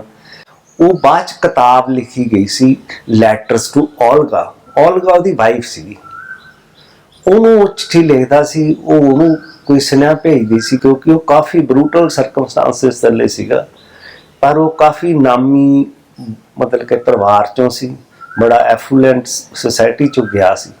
ਪਰ ਉਹ ਹਰ ਇੱਕ ਦਾ ਆਪੋ ਆਪਣਾ ਜ਼ਰੀਆ ਹੈਗਾ। ਅਸੀਂ ਵੀ ਚਿੱਠੀ ਪੱਤਰ ਲਿਖ ਲੈਂਦਾ ਸੀ, ਮੈਂ ਵੀ, ਪਰ ਮੋਸਟਲੀ ਤੁਹਾਡਾ ਕਾਫੀ ਸਮਾਂ ਆਪਣੇ ਮਨ ਨੂੰ ਮਹਿਫੂਜ਼ ਰੱਖਣ 'ਚ ਹੀ ਲੱਗ ਜਾਂਦਾ। ਤੇ ਤੁਸੀਂ ਵੀ ਅੰਦਰ ਡਾਇਰੀ ਲਿਖਦੇ ਸੀਗੇ? ਹਾਂ, ਡਾਇਰੀ ਦਿਖਾ ਰਹੇ ਸੀਗੇ, ਤੇ ਉਹ ਵੀ ਸਹਾਈ ਹੁੰਦੀ ਸੀ? ਉਹ ਕਾਫੀ ਸਹਾਈ ਹੁੰਦੀ ਹੈ। ਤੁਸੀਂ ਜੋ ਪੜ੍ਹਦੇ ਆ, ਜੋ ਲਿਖਦੇ ਆ, ਜਿਵੇਂ ਨੈਲਸਨ ਮੰਡੇਲੇ ਨੇ ਕਿਹਾ, ਜਾਂ ਕੋਈ ਹੋਰ ਤੁਹਾਡੇ ਮਨ 'ਚ ਥਾਟਸ ਆਉਂਦੇ ਨੇ। ਈਵਨ ਮੈਂ ਇਸ ਮੋਨੋਟੋਨੀ ਬਾਰੇ ਵੀ ਮੈਂ ਲਿਖ ਕੇ ਰੱਖਿਆ ਹੋਇਆ ਕਿ ਮੈਂ ਕਿਸ ਤਰ੍ਹਾਂ ਇਸ ਚੀਜ਼ ਨੂੰ ਕੋਪ ਕਰਦਾ ਸੀ। ਅੱਛਾ, ਕਈ ਵਾਰ ਜ਼ਿੰਦਗੀ ਦੇ ਵਿੱਚ ਉਹ ਪਲ ਆਉਂਦਾ ਹੈ ਜਿਹੜਾ ਪਲ ਤੁਹਾਨੂੰ ਬਾਕੀ ਪੂਰੀ ਦੁਨੀਆ ਤੋਂ ਵੱਖ ਕਰ ਦਿੰਦਾ, ਤੇ ਤੁਹਾਨੂੰ ਇਹ ਕਹਿੰਦਾ ਕਿ ਵੀ ਹੁਣ ਜਿਹੜੀ ਹਾਲਤ ਹੈਗੀ ਹੈ ਉਹ ਤੁਸੀਂ ਇਕੱਲੇ ਨਿੱਜੀ ਰੂਪ ਦੇ ਵਿੱਚ ਜਿਹੜੀ ਹੈਗੀ ਆ ਉਹ ਨਜਿੱਠਣੀ ਆ। ਤੁਹਾਡੀ ਜ਼ਿੰਦਗੀ ਦੇ ਵਿੱਚ ਉਹ ਕਈ ਵਾਰ ਉਹ ਪਲ ਆਇਆ। ਜਿਵੇਂ ਮੈਂ ਤੁਹਾਡੀ ਜ਼ਿੰਦਗੀ ਬਾਰੇ ਜਦੋਂ ਸੋਚਦਾ ਤੇ 3 ਵਾਰ ਤੁਸੀਂ ਇੱਕ ਥਾਂ ਤੋਂ ਦੂਜੀ ਥਾਂ ਨੂੰ ਜਦੋਂ ਤੁਰ ਰਹੇ ਸੀ ਜਾਂ ਕਿਸੇ ਨੂੰ ਤੁਰਦਾ ਦੇਖ ਰਹੇ ਸੀ, ਤੇ ਉਹ ਬਹੁਤ ਅਹਿਮ ਪਲ ਮੈਨੂੰ ਲੱਗਦੇ ਨੇ। ਜਿਵੇਂ ਇੱਕ ਪਲ ਇਹ ਹੈ ਕਿ ਜਦੋਂ ਤੁਸੀਂ ਹਿੰਦੁਸਤਾਨ ਤੋਂ ਅਮਰੀਕਾ ਜਾਂਦੇ ਹੋ, ਤੁਸੀਂ ਆਪਣੀ ਵੱਲੋਂ ਇਹ ਫੈਸਲਾ ਕਰ ਰਹੇ ਹੋ ਕਿ ਵੀ ਜਿਹੜੀ ਮੁਹਿੰਮ 'ਚ ਤੁਸੀਂ ਸ਼ਾਮਿਲ ਸੀਗੇ, ਉਹਨੇ ਜਿਹੜਾ ਆਪਣਾ ਟੀਚਾ ਉਹ ਮੁਕੰਮਲ ਕਰ ਲਿਆ, ਤੇ ਉਹ ਤੁਸੀਂ ਨਵੇਂ ਨਾਮ ਨਾਲ, ਨਵੇਂ ਭੇਸ ਦੇ ਵਿੱਚ। ਮੈਨੂੰ ਇਹ ਦੱਸੋ ਕਿ ਜਦੋਂ ਤੁਸੀਂ, ਤੁਹਾਡਾ ਇਮੀਗ੍ਰੇਸ਼ਨ ਕਲੀਅਰ ਹੋ ਗਿਆ ਤੇ ਜਹਾਜ਼ ਦੇ ਵਿੱਚ ਬੈਠਣ ਤੱਕ ਜਿਹੜਾ ਉਹ ਧੜਕੂ ਬੰਦੇ ਨੂੰ ਲੱਗਦਾ ਹੈ, ਉਹ ਕੀ ਸੀ, ਤੇ ਉਹਨੂੰ ਤੁਸੀਂ ਕਿਵੇਂ ਆਪਣੇ ਆਪ ਨਾਲ ਨਜਿੱਠਿਆ? ਜਦੋਂ ਮੈਂ ਪਹਿਲੀ ਵਾਰੀ, ਕਿਉਂਕਿ ਮੈਂ ਪਹਿਲੀ ਵਾਰੀ ਜਹਾਜ਼ ਦੇਖਿਆ ਸੀ, ਉਹ ਵੀ ਜੰਬੋ 747 ਬ੍ਰਿਟਿਸ਼ 에ਅਰਲਾਈਨਸ ਦਾ ਪਲੇਨ ਸੀਗਾ। ਸਾਡੀ ਸੈਟਿੰਗ ਸੀਗੀ 에ਅਰਪੋਰਟ ਤੇ ਵੀ, ਇੱਥੇ ਆਪਾਂ ਨੂੰ ਪੁੱਛਗਿੱਛ ਨਹੀਂ ਹੋਊਗੀ। ਉਹ ਸਾਡੇ ਜਿਹੜਾ ਏਜੰਟ ਸੀ ਉਹਨੇ ਸੈੱਟ ਕੀਤਾ ਹੋਇਆ ਸੀ। ਜਦੋਂ ਮੈਂ ਜਾ ਕੇ ਬੈਠਾ ਤਾਂ ਮੇਰੇ ਨਾਲ ਇੱਕ ਬ੍ਰਿਟਿਸ਼ ਲੇਡੀ ਸੀ, ਉਹ ਕਾਫੀ ਫਰੈਂਡਲੀ, ਥੋੜੀ ਬਹੁਤੀ ਇੰਗਲਿਸ਼ ਮੈਨੂੰ ਵੀ ਆਉਂਦੀ ਸੀ, ਐਮਐਸਸੀ ਕੀਤੀ ਹੋਈ ਸੀ। ਉਹ ਸ਼ੀ ਵਾਸ ਕੁਆਇਟ, ਉਹਨੇ ਦੇਖ ਲਿਆ ਕਿ ਪਹਿਲੀ ਵਾਰੀ ਫਲਾਈਟ ਆ। ਮੈਂ ਕਿਹਾ ਹਾਂਜੀ, ਫਸਟ ਟਾਈਮ ਜਾ ਰਿਹਾ ਮੈਂ, US ਜਾ ਰਿਹਾ। And she was quite soothing. ਮੈਨੂੰ ਥੋੜਾ ਇਹ ਨਹੀਂ ਸੀ, ਕੋਈ ਡਰ ਨਹੀਂ ਸੀਗਾ, ਇੱਕ ਥੋੜੀ ਐਕਸਾਈਟਮੈਂਟ ਸੀਗੀ ਕਿ ਮੈਂ ਇੱਕ ਨਵੀਂ ਜਰਨੀ ਤੇ ਜਾ ਰਿਹਾ, ਤੇ ਮੇਰੇ ਕੋਲੇ ਕੋਈ ਜ਼ਿੰਮੇਵਾਰੀ ਵੀ ਆ ਕਿ ਮੈਂ ਆਪਣਾ ਕੰਮ ਕਰਕੇ ਫਿਰ ਵਾਪਸ ਆਉਣਾ। ਜਦੋਂ ਮੇਰਾ ਪਲੇਨ ਜਾ ਕੇ ਪਹਿਲੇ ਕੁਵੈਤ ਰੁਕਿਆ ਸੀ, ਉੱਥੋਂ ਫਿਰ ਉਸ ਤੋਂ ਬਾਅਦ ਲੰਡਨ ਨੂੰ ਫਲਾਈਟ ਲਈ ਆ, ਤਾਂ ਉੱਥੇ ਮੈਂ 2-3 ਘੰਟੇ ਰੁਕਿਆ। ਤਾਂ ਇੱਕ ਸਰਕਮਸਟੈਂਸਿਸ ਇੱਦਾਂ ਦੇ ਸੀ ਕਿ ਮੇਰੇ ਨਾਲ ਉਦੋਂ ਸੀਟਾਂ ਖਾਲੀ ਸੀਗੀਆਂ, 4 ਸੀਟਾਂ ਮੇਰੇ ਅੱਗੇ, ਤੇ ਮੈਂ ਸਾਈਡ ਤੇ ਬੈਠਾ ਸੀਗਾ, ਤੇ 4 ਬੰਦੇ ਆਏ, ਉਹਨਾਂ ਦੇ ਹੱਥ ਕੜੀਆਂ ਲੱਗੀਆਂ ਹੋਈਆਂ ਸੀ, ਬੇੜੀਆਂ ਲੱਗੀਆਂ ਹੋਈਆਂ ਸੀ, ਨਾਲ ਪੁਲਿਸ ਸੀ, ਉਹਨਾਂ ਦੀ ਪੁਲਿਸ ਸੀਗੀ ਹੈ ਨਾ, ਤੇ ਉਹਨਾਂ ਨੂੰ ਬਿਲਕੁਲ ਮੇਰੇ ਅੱਗੇ ਮੇਰੇ ਬੈਠੇ ਸੀਗੇ। ਮੈਂ ਉਹਨਾਂ ਨੂੰ ਬਹੁਤ ਚੰਗੀ ਤਰ੍ਹਾਂ ਦੇਖਿਆ, ਉਹ ਕੋਈ ਅਰਬ ਹੋਣਗੇ ਬੰਦੇ ਪ੍ਰੋਬਬਲੀ, ਕਿਉਂਕਿ ਉਹ ਹੋਰ ਭਾਸ਼ਾ ਬੋਲਦੇ ਸੀ। ਉਹਨਾਂ ਨੂੰ ਮੈਂ ਦੇਖਤਾ, ਮੇਰੇ ਮਨ 'ਚ ਤਾਂ ਆਇਆ ਵੀ ਜਾ ਤਾਂ ਰਹੇ ਆ, ਕਿਤੇ ਆਪਾਂ ਵੀ ਐਂ ਹੀ ਨਾ ਆਈਏ, ਵੀ ਹਾਲਾਤ ਇੱਥੋਂ ਤੱਕ ਵੀ ਆ ਸਕਦੇ। ਉਹ ਮੇਰੇ ਜਾ ਕੇ ਸਾਹਮਣੇ ਲੰਡਨ ਉਤਰੇ 에ਅਰਪੋਰਟ 'ਚੋਂ, ਪਹਿਲੇ ਉਹਨਾਂ ਨੂੰ ਬਾਹਰ ਕੱਢਿਆ, ਤਾਂ ਉਸ ਤੋਂ ਬਾਅਦ ਨਹੀਂ ਮੈਂ ਦੇਖੇ ਮੈਂ ਪਲੇਨ, ਉਸ ਤੋਂ ਬਾਅਦ ਚੇਂਜ ਹੋ ਜਾਣਾ ਸੀ। ਮਤਲਬ ਕਿ ਉਦੋਂ ਤੁਹਾਡੇ ਖਿਆਲ, ਉਹ ਫਿਰ ਮੇਰਾ ਕਾਫੀ ਕੁਵੈਤ ਤੋਂ ਬਾਅਦ ਤਾਂ ਉਹਨਾਂ ਤੇ ਹੀ ਖਿਆਲ ਸੈਂਟਰਡ ਰਿਹਾ। ਤੇ ਜਿਹੜਾ ਇਹ ਖਿਆਲ ਹੈ ਉਹ ਤੇ ਬੰਦੇ ਨੂੰ ਇਕੱਲੇ ਹੁੰਦਾ ਜਦੋਂ ਤੁਸੀਂ ਉਸ ਖਿਆਲ ਇਕੱਲਾ ਹੀ ਸੀਗਾ ਮੈਂ ਪਲੇਨ 'ਚ। ਮਤਲਬ ਕਿ there was nobody ਜਿਹਨੂੰ ਮੈਂ ਜਾਣਦਾ ਹੋਵਾਂ ਜਾਂ ਕੀ ਹੈਗਾ, ਨਾ ਹੀ ਮੈਂ ਕੋਸ਼ਿਸ਼ ਕੀਤੀ ਹੈ ਜੀ। ਕਿਉਂਕਿ ਕੈਨੇਡਾ ਨੂੰ ਜਾਣ ਵਾਲੇ ਜਾਂ ਹੋਰ ਬੰਦੇ ਤਾਂ ਸੀਗੇ ਪੰਜਾਬੀ, ਪਰ ਮੈਂ ਨਹੀਂ ਕੋਸ਼ਿਸ਼ ਕੀਤੀ ਹੈ। ਉਹ ਤੋਂ ਬਾਅਦ ਮੁੜ ਕੇ ਇਹੀ ਦੌਰ ਫੇਰ ਆਉਣਾ ਹੈ ਨਾ, ਤੁਹਾਨੂੰ ਭਾਵੇਂ ਹੱਥਕੜੀਆਂ ਜਾਂ ਬੇੜੀਆਂ ਨਾ ਲਾਈਆਂ ਹੋਣ, ਪਰ ਇਹ ਲੱਗੀਆਂ ਹੋਈਆਂ ਸੀ, ਤੁਹਾਨੂੰ ਬੇੜੀਆਂ ਲਾ ਕੇ ਉੱਥੋਂ ਲਿਆਂਦਾ ਗਿਆ। ਜਦੋਂ ਜਿਹੜਾ ਸੀਗਾ ਤੁਸੀਂ ਇਹ ਫੈਸਲਾ ਕੀਤਾ ਕਿ ਭਾਵੇਂ ਤੁਸੀਂ ਜਿਹੜੇ ਕੇਸ ਸੀਗੇ ਉਹ ਗਵਰਨਮੈਂਟ ਆਫ ਇੰਡੀਆ ਦੇ ਖਿਲਾਫ ਜਿੱਤ ਗਏ ਸੀਗੇ, ਤੁਸੀਂ ਸੁੱਖੀ ਹੋਣਾ ਦੇ ਨਾਲ ਵਾਪਸ ਆਉਣ ਦਾ ਫੈਸਲਾ ਕੀਤਾ। ਤੇ ਸੁੱਖੀ ਹੋਣਾ ਦੀ ਤੁਹਾਡੀ ਜਿਹੜੀ ਦੋਸਤੀ ਆ ਉਹ ਮਿਸਾਲੀ ਹੈ। ਤੇ ਜਦੋਂ ਤੁਸੀਂ ਬੰਬੇ ਆ ਗਏ, ਬੰਬੇ ਦੇ ਵਿੱਚ ਆ ਕੇ ਸੁੱਖੀ ਨੂੰ ਹੋਰ ਹੈਲੀਕਾਪਟਰ ਦੇ ਵਿੱਚ ਚੜਾਇਆ ਗਿਆ, ਤੁਹਾਨੂੰ ਹੋਰ ਹੈਲੀਕਾਪਟਰ ਦੇ ਵਿੱਚ ਚੜਾਇਆ ਗਿਆ, ਤੇ ਤੁਸੀਂ ਮੈਨੂੰ ਦੱਸਿਆ ਸੀਗਾ ਕਿ ਵੀ ਤੁਸੀਂ ਖੜ ਕੇ ਸੁੱਖੀ ਨੂੰ ਜਾਂਦੇ ਆ ਕਾਫੀ ਚਿਰ ਦੇਖਦੇ। ਹਾਂ, ਉਹ ਮੈਨੂੰ ਦੱਸੋ ਜਰਾ, ਉਹ ਸੀਨ ਕੀ ਸੀਗਾ ਤੇ ਕੀ ਚੱਲ ਰਿਹਾ? ਮਤਲਬ ਕਿ ਅਸੀਂ ਉਤਰੇ ਨਾ 12 ਵਜੇ ਰਾਤ ਨੂੰ ਸੀਗਾ, ਲੇਟ ਨਾਈਟ, ਤੇ ਸਾਨੂੰ ਐਗਜ਼ੈਕਟਿਵ ਲਾਂਚ ਲੈ ਗਏ। ਤੇ CBI ਦਾ ਜੁਆਇੰਟ ਡਾਇਰੈਕਟਰ ਸੀ, ਕੌਣ ਸੀ ਸਾਡੇ ਨਾਲ ਜਿਹੜਾ ਇੰਚਾਰਜ ਸੀਗਾ, ਮੈਂ ਉੱਥੇ ਜਾ ਕੇ ਨਾ ਕਿਹਾ ਵੀ ਨਹਾਉਣਾ। ਅਸੀਂ ਤਾਂ ਮਤਲਬ ਕਿ ਇਸ ਵੇਲੇ ਸਵੇਰ ਤੜਕਾ ਹੋਇਆ, ਤਾਂ ਥੋੜੇ ਰਿਲੈਕਟੈਂਟ ਸੀਗੇ, ਫਿਰ ਮੰਨ ਗਏ। ਨਹਾ ਕੇ ਫਿਰ ਪੱਗਾਂ ਪੁੱਗਾਂ ਬੰਨ੍ਹੀਆਂ ਆਪਣੀਆਂ, ਉਹਨਾਂ ਨੇ ਖਾਣ ਪੀਣ ਨੂੰ ਚਾਹ। 6 ਐਂ ਹੀ ਵੱਜ ਗਏ, ਸੁੱਤੇ ਸਾਤੇ ਤਾਂ ਹੈ ਨਹੀਂ ਅਸੀਂ। 6 ਵਜੇ ਇਹਨੇ ਆਪਣੇ ਪਲੇਨ ਨਾਲ ਨੂੰ ਤੁਰ ਗਿਆ ਜੋਧਪੁਰ ਨੂੰ, ਮੈਂ ਦਿੱਲੀ ਵੱਲ ਨੂੰ ਚੱਲ ਪਿਆ। ਅਸੀਂ ਕਾਫੀ ਦੂਰ ਤੱਕ ਇਹ ਮਹਿਸੂਸ ਕਰਦੇ ਰਹੇ ਹਾਂ ਕਿ ਹੁਣ ਪਤਾ ਨਹੀਂ ਜ਼ਿੰਦਗੀ 'ਚ ਦੁਬਾਰਾ ਮਿਲਣਾ ਕਿ ਨਹੀਂ ਮਿਲਣਾ। ਤੇ ਕਾਫੀ ਦੂਰ ਤੱਕ ਮੈਂ ਵੀ ਦੇਖਦਾ ਰਿਹਾ, ਉਹ ਵੀ ਦੇਖਦਾ ਰਿਹਾ। ਇੱਕ ਬੜੀ ਨਾ ਉਹ ਪੀਕੂਲੀਅਰ ਜੀ ਸਾਈਟ ਸੀਗੀ, ਜਿਵੇਂ ਲੱਗਦਾ ਸੀ ਵੀ ਪਤਾ ਨਹੀਂ ਹੁਣ ਮੇਲੇ ਹੋਣੇ ਵੀ ਹੈ ਕਿ ਨਹੀਂ। ਉਹ ਕਿਉਂਕਿ ਅਟੈਚਮੈਂਟ ਇੰਨੀ ਸੀ ਤਾਂ ਉਹ ਲੱਗਣਾ ਮਤਲਬ ਕਿ ਸੁਭਾਵਿਕ ਹੀ ਸੀਗਾ। ਜਿੰਨੀ ਨੇੜਤਾ ਹੈ ਓਨਾ ਹੀ ਜਿਹੜਾ ਗਹਿਰਾ ਉਹ ਇੱਕ ਵਿਛੋੜਾ ਹੁੰਦਾ। ਤੇ ਉਹ ਜਿਹੜਾ ਪਲ ਸੀਗਾ ਆਖਰ ਨੂੰ, ਮਤਲਬ ਜਿਵੇਂ ਤੁਸੀਂ ਮੈਨੂੰ ਇੱਕ ਵਾਰ ਪਹਿਲਾਂ ਦੱਸਿਆ ਸੀਗਾ ਕਿ ਤੁਸੀਂ ਜਦੋਂ ਆ ਰਹੇ ਸੀ ਤੁਹਾਨੂੰ ਪਤਾ ਸੀਗਾ ਜਾਂ ਤੁਹਾਨੂੰ ਇਹ ਅੰਦਾਜ਼ਾ ਸੀਗਾ ਕਿ ਤੁਹਾਨੂੰ ਉੱਥੇ ਜਾ ਕੇ ਤੁਹਾਡੇ ਤਸ਼ੱਦਦ ਹੋਏਗਾ, ਤਾਂ ਉਸ ਲਈ ਤੁਸੀਂ ਮਾਨਸਿਕ ਤਿਆਰੀ ਕੀਤੀ। ਤੇ ਇੱਕ ਤੁਸੀਂ ਜਿਹੜਾ ਮੈਨੂੰ ਇਹ ਦੱਸਿਆ ਸੀਗਾ ਕਿ ਵੀ ਤੁਸੀਂ ਖਾਣਾ ਵੀ ਘੱਟ ਖਾਧਾ ਇਸੇ ਕਾਰਨ, ਹੈ ਨਾ? ਤਕਰੀਬਨ ਖਾਧਾ ਨਹੀਂ, ਚਾਹ ਚੂ ਪੀਤੀ ਸੀ। ਹਾਂਜੀ। ਤੇ ਇੱਕ ਤੁਸੀਂ ਉਸ ਪਾਸੇ ਨੂੰ ਜਾ ਰਹੇ ਹੋ, ਇੱਕ ਤਸ਼ੱਦਦ ਖਾਨੇ ਵੱਲ ਨੂੰ ਜਾ ਰਹੇ ਹੋ, ਤੇ ਸਭ ਤੋਂ ਜਿਹੜੇ ਕਰੀਬੀ ਮਿੱਤਰਾਂ ਦੇ ਵਿੱਚੋਂ ਇੱਕ ਮਿੱਤਰ ਹੈ ਜਿਹਦੇ ਬਾਰੇ ਤੁਹਾਨੂੰ ਇਹ ਲੱਗ ਰਿਹਾ ਹੈ ਕਿ ਹੁਣ ਸ਼ਾਇਦ ਇਹ ਮਿਲੇ ਜਾਂ ਨਹੀਂ ਮਿਲੇ। ਜਿਵੇਂ ਇਸ ਦੌਰ ਦੇ ਵਿੱਚ ਬਹੁਤ ਸਾਰੇ ਲੋਕਾਂ ਨੂੰ ਲੱਗ ਰਿਹਾ ਕਿ ਵੀ ਮਤਲਬ ਗੱਲ ਇੱਦਾਂ ਕਰ ਲਓ ਜਿਵੇਂ ਆਖਰੀ ਗੱਲ ਹੋਵੇ, ਹੈ ਨਾ? ਤੇ ਉਹ ਜਿਹੜਾ ਪਲ ਸੀਗਾ ਉਹਦੇ 'ਚ ਤੁਸੀਂ ਆਪਣੇ ਆਪ ਨੂੰ ਕੀ ਸਮਝਾਇਆ? ਨਹੀਂ, ਇਹ ਤਾਂ ਤੈਅ ਤਾਂ ਸੀਗਾ ਹੀ ਵੀ ਵਿਛੜਾਂਗੇ, ਵੀ ਇਹਨੇ ਜੋਧਪੁਰ ਨੂੰ ਜਾਣਾ, ਮੈਂ ਦਿੱਲੀ ਜਾਣਾ। ਇਹ ਤਾਂ ਪਹਿਲੀ ਤੈਅ। ਤੁਹਾਨੂੰ ਪਤਾ ਕਦੋਂ ਲੱਗਿਆ? ਇਹ ਤਾਂ ਉੱਥੇ ਹੀ ਪਤਾ ਸੀ ਵੈਸੇ, ਕਿਉਂਕਿ ਉਹਦੇ ਤੇ ਕੇਸ ਉੱਥੋਂ ਦਾ ਸੀਗਾ, ਮੇਰੇ ਤੇ ਦਿੱਲੀ ਦਾ ਸੀ। ਐਕਸਟ੍ਰੈਡੀਸ਼ਨ ਵਿੱਚ ਹੁੰਦਾ ਵੀ ਜਿਸ ਮੁਤਲਕ ਐਕਸਟ੍ਰੈਡੀਸ਼ਨ ਹੋਈ ਹੈ ਤੁਸੀਂ ਉਧਰ ਨਹੀਂ ਜਾਣਾ, ਉਹੀ ਕੇਸ ਚੱਲੂਗਾ।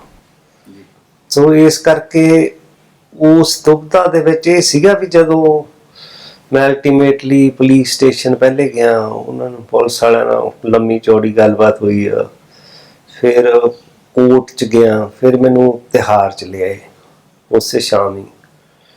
ਤਾਂ ਕੋਈ ਉੱਥੇ ਆ ਕੇ ਮੈਨੂੰ ਲੱਗਿਆ ਵੀ ਆ ਸਭ ਕਿੱਥੇ ਆ ਗਏ, ਕਿਉਂਕਿ ਤਿਹਾਰ ਬੜੀ ਡਿਫਰੈਂਟ ਸੀਗੀ as compare to American prison. ਇੱਕ ਤਾਂ ਪਹਿਲੇ ਤੁਹਾਨੂੰ ਥੱਲੇ ਭੁੰਜੇ ਬਿਠਾ ਲੈਂਦੇ ਆ ਲਾਈਨਾਂ 'ਚ, ਮੈਂ ਕਿਹਾ ਮੈਂ ਤਾਂ ਬਹਿਣਾ ਨਹੀਂ ਉੱਥੇ। ਪਹਿਲੇ ਉਹਨਾਂ ਨਾਲ ਤੂੰ ਮੈਂ ਹੋਈ, ਉਹ ਨੰਬਰਦਾਰ ਜੇ ਹੁੰਦੇ ਤਾਂ ਕੈਦੀ, ਪਰ ਮੈਨੂੰ ਤਾਂ ਕੀ ਪਤਾ ਚਿੱਟੇ ਕੱਪੜੇ ਪਾਏ ਹੋਏ ਸੀ। ਮੈਂ ਕਿਹਾ ਮੈਂ ਤਾਂ ਨਹੀਂ ਬਹਿਣਾ, ਮੈਂ ਤਾਂ ਬੈਂਚ ਤੇ ਕਿਤੇ ਬੈਠੂ। ਫਿਰ ਉਹ ਮੈਂ ਅੰਦਰ ਚਲਾ ਗਿਆ, ਮੈਂ ਕਿਹਾ ਵੀ ਕਹਿੰਦੇ ਅੰਦਰ ਚੱਲ ਜਾਓ ਤੁਸੀਂ। ਉਹ ਜੋ ਜਿੱਦਾਂ ਜ਼ਿਆਦਾ ਹੋ ਗਈ ਅੰਦਰ ਚਲਾ ਗਿਆ ਮੈਂ। ਫਿਰ ਮੈਨੂੰ ਅਫਸਰ ਨੇ ਬੁਲਾਇਆ, ਮਤਲਬ ਉੱਥੇ ਮੈਂ ਤੁਹਾਨੂੰ ਦੱਸਦਾ ਵੀ ਉੱਥੇ ਕਿੱਦਾਂ ਦੇ ਹਾਲਾਤ ਪੈਦਾ ਹੋ ਜਾਂਦੇ। ਉਹ ਡਿਪਟੀ ਸੁਪਰਡੈਂਟ ਸੀਗਾ ਗਰਗ, ਮੈਨੂੰ ਉਹਨੇ ਸੋਚਿਆ ਵੀ ਮੈਂ ਵੈਲ ਆਫ ਫੈਮਿਲੀ 'ਚ ਹੈਗਾ, ਤੇ ਉਹਨੇ ਉਸ ਟੋਨ 'ਚ ਗੱਲ ਕੀਤੀ ਵੀ ਕੋਈ ਪੈਸੇ ਪੂਸੇ ਦਾ ਵੀ ਤੁਹਾਨੂੰ ਮਿਲਣ ਵਾਲਾ ਕੌਣ ਹੁੰਦਾ, ਕੌਣ ਮਦਦ ਕਰ ਸਕਦਾ ਫਲਾਨਾ, ਉਹ ਉਸ ਹਿਸਾਬ ਨਾਲ। ਮੈਂ ਕਿਹਾ ਵੀ ਸਰ ਮੈਂ ਇੰਗਲਿਸ਼ 'ਚ ਹੀ ਗੱਲ ਕੀਤੀ, ਇੰਗਲਿਸ਼ ਉਹਨਾਂ ਨੂੰ ਸਮਝ ਨਹੀਂ ਆਉਂਦੀ ਵੀ ਮੈਨੂੰ 14 ਸਾਲ ਹੋ ਗਏ ਤੇ ਤੁਸੀਂ you are talking to a wrong person, ਤੁਸੀਂ ਗਲਤ ਬੰਦੇ ਨਾਲ ਗੱਲ ਕਰ ਰਹੇ ਹੋ। ਉਹ ਸਮਝ ਗਿਆ, ਥੋੜਾ ਜਿਹਾ ਖੜੇਵਾ ਜਿਹਾ ਤਾਂ ਹੋਇਆ। ਮੈਂ ਕਿਹਾ ਵੀ ਜੋ ਤੁਹਾਡਾ ਜ਼ੋਰ ਲੱਗਦਾ ਕਰ ਲਓ। ਉਦੋਂ ਤੁਹਾਡੇ 'ਚ ਇਕੱਲਾਪਣ ਹੋਣ ਕਰਕੇ ਤੁਹਾਡੇ 'ਚੋਂ ਡਰ ਨਿਕਲ ਜਾਂਦਾ ਵੀ ਹੋਰ ਕੀ ਹੋ ਜਾਊਗਾ, ਥੱਲਾ ਤਾਂ ਦੇਖਿਆ ਹੀ ਹੋਇਆ। ਉਹ ਜਿਹੜਾ ਹੁੰਦਾ ਗੇਮ, ਇਕੱਲੇਪਨ ਦੀ ਸਾਰਿਆਂ ਨਾਲੋਂ ਵੱਡੀ ਜਿਹੜੀ ਖੇਡ ਹੈ ਨਾ, ਉਹ ਹੈਗਾ ਤੁਹਾਡਾ ਡਰ, ਅੰਦਰੂਨੀ ਡਰ। ਜੇ ਉਹ ਕਿਸ ਤਰ੍ਹਾਂ ਵੀ ਤੁਸੀਂ ਉਹਦੇ ਤੇ ਕਾਬੂ ਕਰ ਲੈਂਦੇ ਆ ਨਾ, ਫਿਰ ਇਕੱਲਾਪਨ ਤੁਹਾਨੂੰ ਮਾਤ ਨਹੀਂ ਦਿੰਦਾ। ਆਹੀ ਸਾਰਿਆਂ ਨਾਲੋਂ ਵੱਡੀ ਮਾਤ ਆ। ਸੋ ਇਹ ਇੱਕ ਲਗਾਤਾਰ ਜਿਹੜੀ ਉਹ ਹਾਂ, ਇਹ ਤੁਹਾਨੂੰ ਫਿਰ ਜਾ ਕੇ ਤੁਸੀਂ ਹੋਰ ਨੇੜੇ ਚਲ ਜਾਂਦੇ ਆ। ਉਹ ਪਰ ਜਿਹੜਾ ਤੁਹਾਡਾ ਅੰਦਰੂਨੀ ਡਰ ਹੈਗਾ, ਉਹਨੂੰ ਮੌਕਾ ਤਾਂ ਬੜੀ ਵਾਰ ਮਿਲਦਾ ਕਿ ਉਹ ਦਬਾ ਥੱਲੇ ਆ ਜੇ, ਪਰ ਤੁਹਾਡੀ ਇੰਨੇ ਚਿਰ ਦੀ ਜੇਲ੍ਹਬੰਦੀ ਜਾਂ ਜ਼ਿੰਦਗੀ ਦਾ ਸਫ਼ਰ ਤੁਹਾਨੂੰ ਉਹ ਦਬਾਅ ਤੋਂ ਕੋਈ ਨਾ ਕੋਈ ਰਾਹ ਲੱਭਣ ਦਾ ਮੌਕਾ ਜ਼ਰੂਰ ਪ੍ਰਦਾਨ ਕਰਦਾ, ਪ੍ਰੋਵਾਈਡਡ ਕਿ ਬਸ ਸਮਝ ਕੇ ਤੁਸੀਂ ਉਹ ਸਮਝੋ ਜਾਂ ਉੱਥੇ ਨਖੇੜਾ ਕਰ ਲਓ ਵੀ ਤੁਸੀਂ ਪਾਸਾ ਕਿਹੜਾ ਲੈਣਾ, ਤਾਂ ਕਿ ਇਹ ਡਰ ਆ ਕੇ ਤੁਹਾਡੇ 'ਚ ਵੱਜੇ ਨਾ। ਰਣਜੀਤ, ਜਦੋਂ ਤੁਸੀਂ ਜੇਲ੍ਹ ਦੇ ਵਿੱਚੋਂ ਹੋ, ਉੱਥੇ ਤੁਹਾਡੀ ਜਿਹੜੀ ਅਕਲਤਾ ਨੂੰ ਜਿਹੜੀਆਂ ਤੋੜਨ ਵਾਲੀਆਂ ਚੀਜ਼ਾਂ ਨੇ, ਜਾਂ ਜਿਹੜੀ ਆਸ ਤੁਹਾਡੀ ਅਕਲਤਾ ਨੂੰ ਤੋੜਦੀ ਹੈ, ਉਹਦੇ ਵਿੱਚ ਇਹ ਹੈ ਕਿ ਬਾਹਰੋਂ ਤੁਹਾਡੇ ਜਿਹੜੇ ਮਾਮਲੇ ਦੀ ਕਿਸ ਤਰੀਕੇ ਨਾਲ ਪੈਰਵਾਈ ਹੋ ਰਹੀ ਹੈ, ਤੁਹਾਡੇ ਬਾਹਰ ਜਾਣ ਦੀ ਕਿੰਨੀ ਗੁੰਜਾਇਸ਼ ਹੈਗੀ ਹੈ, ਇਹ ਸਾਰੀ ਹੈਗੀ ਹੈ। ਤੁਹਾਡੀ ਇੱਕ ਜਿਹੜੀ ਮੁਲਾਕਾਤ ਹੈ ਆਪਣੇ ਪਿਤਾ ਜੀ ਨਾਲ, ਜਿਹੜੀ ਗੱਲਬਾਤ ਹੈਗੀ ਹੈ, ਤੁਹਾਡੇ ਮਾਮਲੇ ਨੂੰ ਦੀ ਪੈਰਵਾਈ ਕੀਤੀ ਜਾਵੇ ਜਾਂ ਨਾ ਕੀਤੀ ਜਾਵੇ, ਉਹ ਉਸੇ ਦੌਰਾਨ ਹੁੰਦੀ ਆ। ਤੁਸੀਂ ਇੱਕ ਵਾਰ ਆਪ ਦੱਸ ਦਿਓ ਕਿ ਵੀ ਉਹ ਕੀ ਗੱਲਬਾਤ ਹੋਈ ਸੀ। ਜਦੋਂ ਪਹਿਲੀ ਵਾਰੀ ਘਰ ਦੇ ਮੈਨੂੰ ਮਿਲੇ ਹੈਗੇ, ਉਦੋਂ ਮੈਂ ਕੋਰਟ 'ਚ ਗਿਆ ਸੀ ਤੇ ਤੁਹਾਡੇ ਤੇ ਨਾ ਇਹ ਨਕਾਬ ਜਿਹਾ ਪਾ ਦਿੰਦੇ ਆ ਪੁਲਿਸ ਵਾਲੇ। ਤੇ ਵੈਸੇ ਤਾਂ ਮੈਂ ਆਪਣੇ ਕੱਪੜਿਆਂ ਸੀਗੇ, ਬੇੜੀਆਂ ਹੱਥਕੜੀਆਂ ਲੱਗੀਆਂ ਹੋਈਆਂ ਸੀ। ਮੈਂ ਰੌਲਾ ਹੀ ਪਾਇਆ ਵੀ ਮੈਂ ਨਹੀਂ ਨਕਾਬ ਪਾਉਣਾ, ਵੀ ਮੈਨੂੰ ਨਹੀਂ ਡਰ ਆ, ਵੀ ਇੰਨੇ ਚਿਰ ਦਾ ਮੈਂ ਜੇਲ੍ਹ 'ਚ ਆ, ਵੀ ਮੈਂ ਕਿਹੜਾ ਕਿਸੇ ਸ਼ਨਾਖਤ ਤੋਂ ਡਰਦਾ। ਪਰ ਉਹ ਮੰਨੇ ਨਹੀਂ, ਸਾਨੂੰ ਕੋਰਟ 'ਚ ਲੈ ਗਏ। ਕੋਰਟ 'ਚ ਵੀ ਜੋ ਪਾਪਾ ਜੀ ਉਹਨਾਂ ਦੀ ਆਵਾਜ਼ ਆਈ, ਮੈਨੂੰ ਇਹ ਤਾਂ ਪਤਾ ਲੱਗ ਗਿਆ ਵੀ ਉਹ ਆਏ ਹੋਏ ਆ। ਉੱਥੇ ਇਹਨਾਂ ਨੇ ਥੋੜਾ ਜਿਹਾ ਨਕਾਬ ਮੈਨੂੰ ਚੱਕਣ ਦੀ ਦੇਤੀ। ਜੱਜ ਵੀ ਖੜਾ ਸੀਗਾ। ਮੈਂ ਤਾਂ ਬਸ ਪਹਿਲੀ ਇਹੀ ਕਿਹਾ ਵੀ ਮੈਂ ਠੀਕ ਠਾਕ ਆ, ਕੋਈ ਘਬਰਾਉਣ ਵਾਲੀ ਗੱਲ ਨਹੀਂ। ਮੈਂ ਇਹੀ ਚਾਹੂੰਗਾ ਕਿ ਤੁਸੀਂ ਖੱਜਲ ਖਵਾਰ ਨਾ ਹੋ, ਤੁਸੀਂ ਆਪਣਾ ਘਰੇ ਬਹੋ। ਵਕੀਲ ਆਪਾਂ ਕੀਤਾ ਹੋਇਆ, ਮੇਰਾ ਆਪ ਦਾ ਇਹ ਪੰਗਾ ਲਿਆ ਹੋਇਆ ਤੇ ਮੈਂ ਆਪ ਹੀ ਇਹਨੂੰ ਸੁਲਝਾਊਂਗਾ ਜੀ। ਵੀ ਸੁਲਝ ਗਿਆ ਤਾਂ ਵੀ ਠੀਕ ਆ, ਨਾ ਸੁਲਝਿਆ ਤਾਂ ਵੀ ਠੀਕ ਆ। ਵੀ ਤੁਸੀਂ, ਮੈਂ ਨਹੀਂ ਚਾਹੁੰਦਾ ਕਿ ਤੁਸੀਂ ਮੇਰੇ ਕਰਕੇ ਕੋਰਟ ਕਚਹਿਰੀਆਂ ਦੇ ਖੱਜਲ ਖਵਾਰੀ ਆਪਣੀ ਚੱਲੋ। ਉਹ ਪਰ ਬੋਲੇ ਨਹੀਂ ਕੁਛ, ਪਰ ਉਹ ਗਏ ਵੀ ਨਹੀਂ। ਜਿਹੜਾ ਤੁਹਾਡੀ ਪੈਰਵਾਈ ਕਰਨ ਗਿਆ ਨਾ, ਉਹ ਤੁਹਾਡਾ ਸਾਰਿਆਂ ਨਾਲੋਂ ਉਸ ਵੇਲੇ ਵੱਡਾ ਸਹਾਰਾ ਹੈ ਨਾ। ਪਰ ਇਹ ਕੀ ਹੈ ਕਿ ਤੁਸੀਂ ਉਹਨਾਂ ਦੀ ਚਿੰਤਾ ਵੱਧ ਕਰਦੇ ਹੋ ਤੇ ਉਸੇ ਸਹਾਰੇ ਨੂੰ ਪਿੱਛੇ ਨੂੰ ਧੱਕਦੇ ਹੋ। ਨਹੀਂ, ਧੱਕ ਨਹੀਂ ਰਿਹਾ। ਮੈਂ ਨਹੀਂ ਚਾਹੁੰਦਾ ਸੀ, ਕਿਉਂਕਿ ਇੱਕ ਤਾਂ ਮੇਰੇ ਪੂਰੀ ਤਰ੍ਹਾਂ ਵਿਚਾਰ ਨਹੀਂ ਸੀ ਮਿਲਦੇ ਜੀ, ਤੇ ਮੈਂ ਚਾਹੁੰਦਾ ਵੀ ਨਹੀਂ ਸੀ ਵੀ ਹੁਣ ਇਸ ਉਮਰੇ ਉਹ ਕੋਰਟ ਕਚਹਿਰੀਆਂ 'ਚ ਜਾਣ ਜੀ। ਕਿਉਂਕਿ ਮੈਂ ਹੁਣ ਦੇਖਿਆ ਹੀ ਹੋਇਆ ਸੀ ਬਹੁਤਾ। ਮੈਂ ਐਂ ਵੀ ਨਹੀਂ ਸੀ ਖਾਹਿਸ਼ਮਾਨ ਕਿ ਆਪਾਂ ਨਿਕਲਦੇ ਹਾਂ ਜਾਂ ਨਹੀਂ ਨਿਕਲਦੇ ਜੀ। ਮੈਂ ਨਹੀਂ ਚਾਹੁੰਦਾ ਸੀ ਵੀ ਮੇਰੇ ਕਰਕੇ ਘੱਟੋ ਘੱਟ ਘਰ ਦੇ ਖਰਾਬ ਹੋਣ। ਨਾ ਅਸੀਂ ਬਾਹਰ ਹੀ ਇਦਾਂ ਦੀ ਗੱਲ ਕੀਤੀ ਸੀ, ਨਾ ਮੈਂ ਇੱਥੇ ਕਰਨਾ ਚਾਹੁੰਦਾ ਸੀ। ਇੱਕ ਜਿਹੜੀ ਹੋਰ ਜਦੋਂ ਤੁਸੀਂ ਇੱਕ ਥਾਂ ਤੋਂ ਦੂਜੀ ਥਾਂ ਨੂੰ ਤੁਰ ਕੇ ਜਾਂਦੇ ਹੋ, ਜਿਹੜੀ ਮੈਨੂੰ ਲੱਗਦਾ ਕਿ ਵੀ ਅਕਲਤਾ ਦੀ ਬਹੁਤ ਵੱਡੀ ਉਹ ਪਲ ਹੈਗਾ, ਉਹ ਇਹ ਹੈ ਕਿ ਜਦੋਂ ਤੁਸੀਂ ਅਵੰਤਿਕਾ ਮੈਨਨ ਨੂੰ ਮਿਲਣ ਗਏ ਜ਼ਿੰਦਗੀ 'ਚ ਪਹਿਲੀ ਵਾਰ। ਮਾਕਣ ਨੂੰ, ਹਾਂਜੀ। ਅਵੰਤਿਕਾ ਮਾਕਣ ਜਿਹੜੀ ਹੈਗੀ ਉਹ ਕਾਂਗਰਸ ਦੇ ਆਗੂ ਲਲਿਤ ਮਾਕਣ ਦੀ ਜਿਹੜੀ ਹੈ ਧੀ ਹੈ, ਤੇ ਲਲਿਤ ਮਾਕਣ ਹੋਣਾ ਦਾ ਜਿਹੜਾ ਮਰਡਰ ਦਾ ਮੁਕੱਦਮਾ ਸੀ ਉਹ ਤੁਹਾਡੇ ਖਿਲਾਫ ਸੀਗਾ। ਤੇ ਜਦੋਂ ਤੁਸੀਂ ਜੇਲ੍ਹ 'ਚੋਂ ਆਏ ਤੇ ਇੱਕ ਮੌਕਾ ਆਇਆ ਕਿ ਜਦੋਂ ਤੁਸੀਂ ਉਹਨੂੰ ਮਿਲਣ ਗਏ, ਉਹ ਜਿਹੜਾ ਇੱਕ ਥਾਂ ਤੋਂ ਤੁਰ ਕੇ ਤੇ ਉਹਨੂੰ ਮਿਲਣ ਤੱਕ ਦਾ ਜਿਹੜਾ ਪਲ ਸੀ, ਉਸ ਪਲ ਦੇ ਵਿੱਚ ਵੀ ਮੈਨੂੰ ਇਹ ਲੱਗਦਾ ਕਿ ਵੀ ਤੁਸੀਂ ਇਕੱਲੇ ਹੋਵੋਗੇ। ਹਾਂ, ਮਤਲਬ ਕਿ ਇਹ ਤਾਂ ਸੀਗਾ ਵੀ ਅਕਲਤਾ ਤਾਂ ਸੀਗੀ ਥੋੜੀ, ਮਤਲਬ ਕਿ ਮਨ 'ਚ ਇਹ ਵੀ ਪਰਸੈਪਸ਼ਨ ਸੀ ਵੀ ਹਾਊ ਟੂ ਹੈਂਡਲ ਇਟ। ਕਿਉਂਕਿ ਉਹਦਾ ਐਂਗਲ ਜਿਹੜਾ ਸੀਗਾ ਉਹ ਬੜਾ ਡੀਪ ਇਮੋਸ਼ਨਲ ਐਂਗਲ ਸੀਗਾ ਜੋ ਉਹਦੇ ਬਾਰੇ ਸਾਨੂੰ ਦੱਸਿਆ ਗਿਆ ਸੀ। ਤੇ ਦਰਦ ਮੇਰੇ ਕੋਲੇ ਵੀ ਬਹੁਤ ਸੀਗਾ, ਮੈਂ ਵੀ ਹੰਢਾਇਆ ਹੋਇਆ ਸੀ ਸਭ ਕੁਝ। ਮੈਂ ਕਿਹੜਾ ਮਾਕਨ ਨੂੰ ਜਾਣਦਾ ਸੀ, ਨਾ ਮੈਂ ਬਾਅਦ ਚ ਜਾਣਦਾ ਸੀ, ਨਾ ਮੈਂ ਪਹਿਲੇ ਜਾਣਦਾ। ਉਹ ਵੀ ਪਹਿਲੇ ਥੋੜੀ ਤਲਖੀ ਚ ਮਿਲੀ ਆ, ਪਰ ਜਦੋਂ ਗੱਲਬਾਤ ਸ਼ੁਰੂ ਹੋ ਗਈ ਤਾਂ ਵਧੀਆ, ਮਤਲਬ ਕਿ ਐਂ ਸੀ ਵੀ ਠੀਕ ਆ, ਫਰੈਂਡਲੀ ਜੈਸਚਰ ਚ ਉਹਨੇ ਹੈਲੋ ਹਾਈ ਕੀਤੀ ਆ, ਪਰ ਤਲਖੀ ਤਾਂ ਸੀਗੀ। ਹੀ ਸਟਾਰਟਡ ਕੁਐਸਚਨਸ ਲਾਈਕ ਵਾਈ, ਕਿਉਂ, ਕੀ ਹੋ ਗਿਆ ਫਲਾਨਾ, ਹੈ ਨਾ। ਫਿਰ ਮੈਂ ਜਦੋਂ ਫਿਰ ਗੱਲਬਾਤ ਹੋਈ ਆ, ਉਹ ਪਲ ਤਾਂ ਸੀਗਾ ਇਕੱਲਾ, ਪਰ ਕੋਈ ਡਰ ਨਹੀਂ ਸੀਗਾ, ਥੋੜੇ ਭਰਮ ਸੀ। ਉਹ ਭਰਮ ਟੁੱਟ ਗਏ ਐਂਡ ਉਹ ਜਿਹੜਾ ਸੀਗਾ ਸਾਡਾ ਆਪਸੀ ਸੁਮੇਲ ਉਹ ਵੱਧ ਗਿਆ। ਉਹ ਤੋਂ ਬਾਅਦ ਤੁਸੀਂ ਜਿਹੜਾ ਹੈਗਾ ਜੇਲ੍ਹ ਤੋਂ ਬਾਹਰ ਆ ਗਏ, ਤੇ ਹੁਣ ਵੀ ਜਿਹੜੀ ਤੁਹਾਡੀ ਜ਼ਿੰਦਗੀ ਹੈਗੀ ਆ ਉਹ ਕਾਫੀ ਆਪਣੇ ਆਪ ਤੱਕ ਜਿਹੜੀ ਹੈਗੀ ਆ ਉਹ ਮਹਦੂਦ ਰਹਿੰਦੀ ਹੈ, ਤੇ ਉਹਦੇ ਵਿੱਚ ਕੀ ਚੀਜ਼ਾਂ ਨੇ ਜਿਹੜੀਆਂ ਤੁਹਾਨੂੰ ਕਾਇਮ ਰੱਖਦੀਆਂ ਨੇ? ਇੱਕ ਤਾਂ ਵੀ ਜਿਹੜਾ ਮੇਰਾ ਰੂਟੀਨ ਬਣਿਆ ਹੋਇਆ, ਮਤਲਬ ਕਿ ਜਦ ਤਾਂ ਮੈਂ ਇਸ ਸੰਘਰਸ਼ ਚੋਂ ਗਿਆ ਵਿੱਚ ਤੇ ਜੇਲ੍ਹ ਕੱਟੀ, ਤੇ ਉਸ ਤੋਂ ਬਾਅਦ ਉਹ ਮੈਂ ਤੋੜਿਆ ਨਹੀਂ। ਜਿਹੜੀ ਮੇਰੀ ਰੋਜ਼ਮਾਰੇ ਦੀ ਜ਼ਿੰਦਗੀ ਆ, ਜਿਹੜਾ ਜੇਲ੍ਹ ਵਾਲਾ ਤੁਹਾਡੀ ਤਰਤੀਬ ਹੈ ਉਹ ਘਰੇ ਕਾਇਮ ਰੱਖੀ, ਘਰੇ ਕਾਇਮ ਰੱਖੀ। ਕਾਇਮ ਕਿ ਹੁਣ ਇਹ ਆ ਵੀ ਬੰਦਸ਼ ਤਾਂ ਹੈ ਨਹੀਂ ਜੀ, ਪਰ ਉਹ ਕਹਿੰਦੇ ਹੁੰਦੇ ਨਾ ਕਿ ਬੜਾ ਕਨਫਿਊਸ਼ੀਅਸ ਦਾ ਇੱਕ ਬੜਾ ਵੱਡਾ ਪ੍ਰਵਰਬ ਆ ਕਿ ਬਾय breaking visible chains you are creating invisible chains.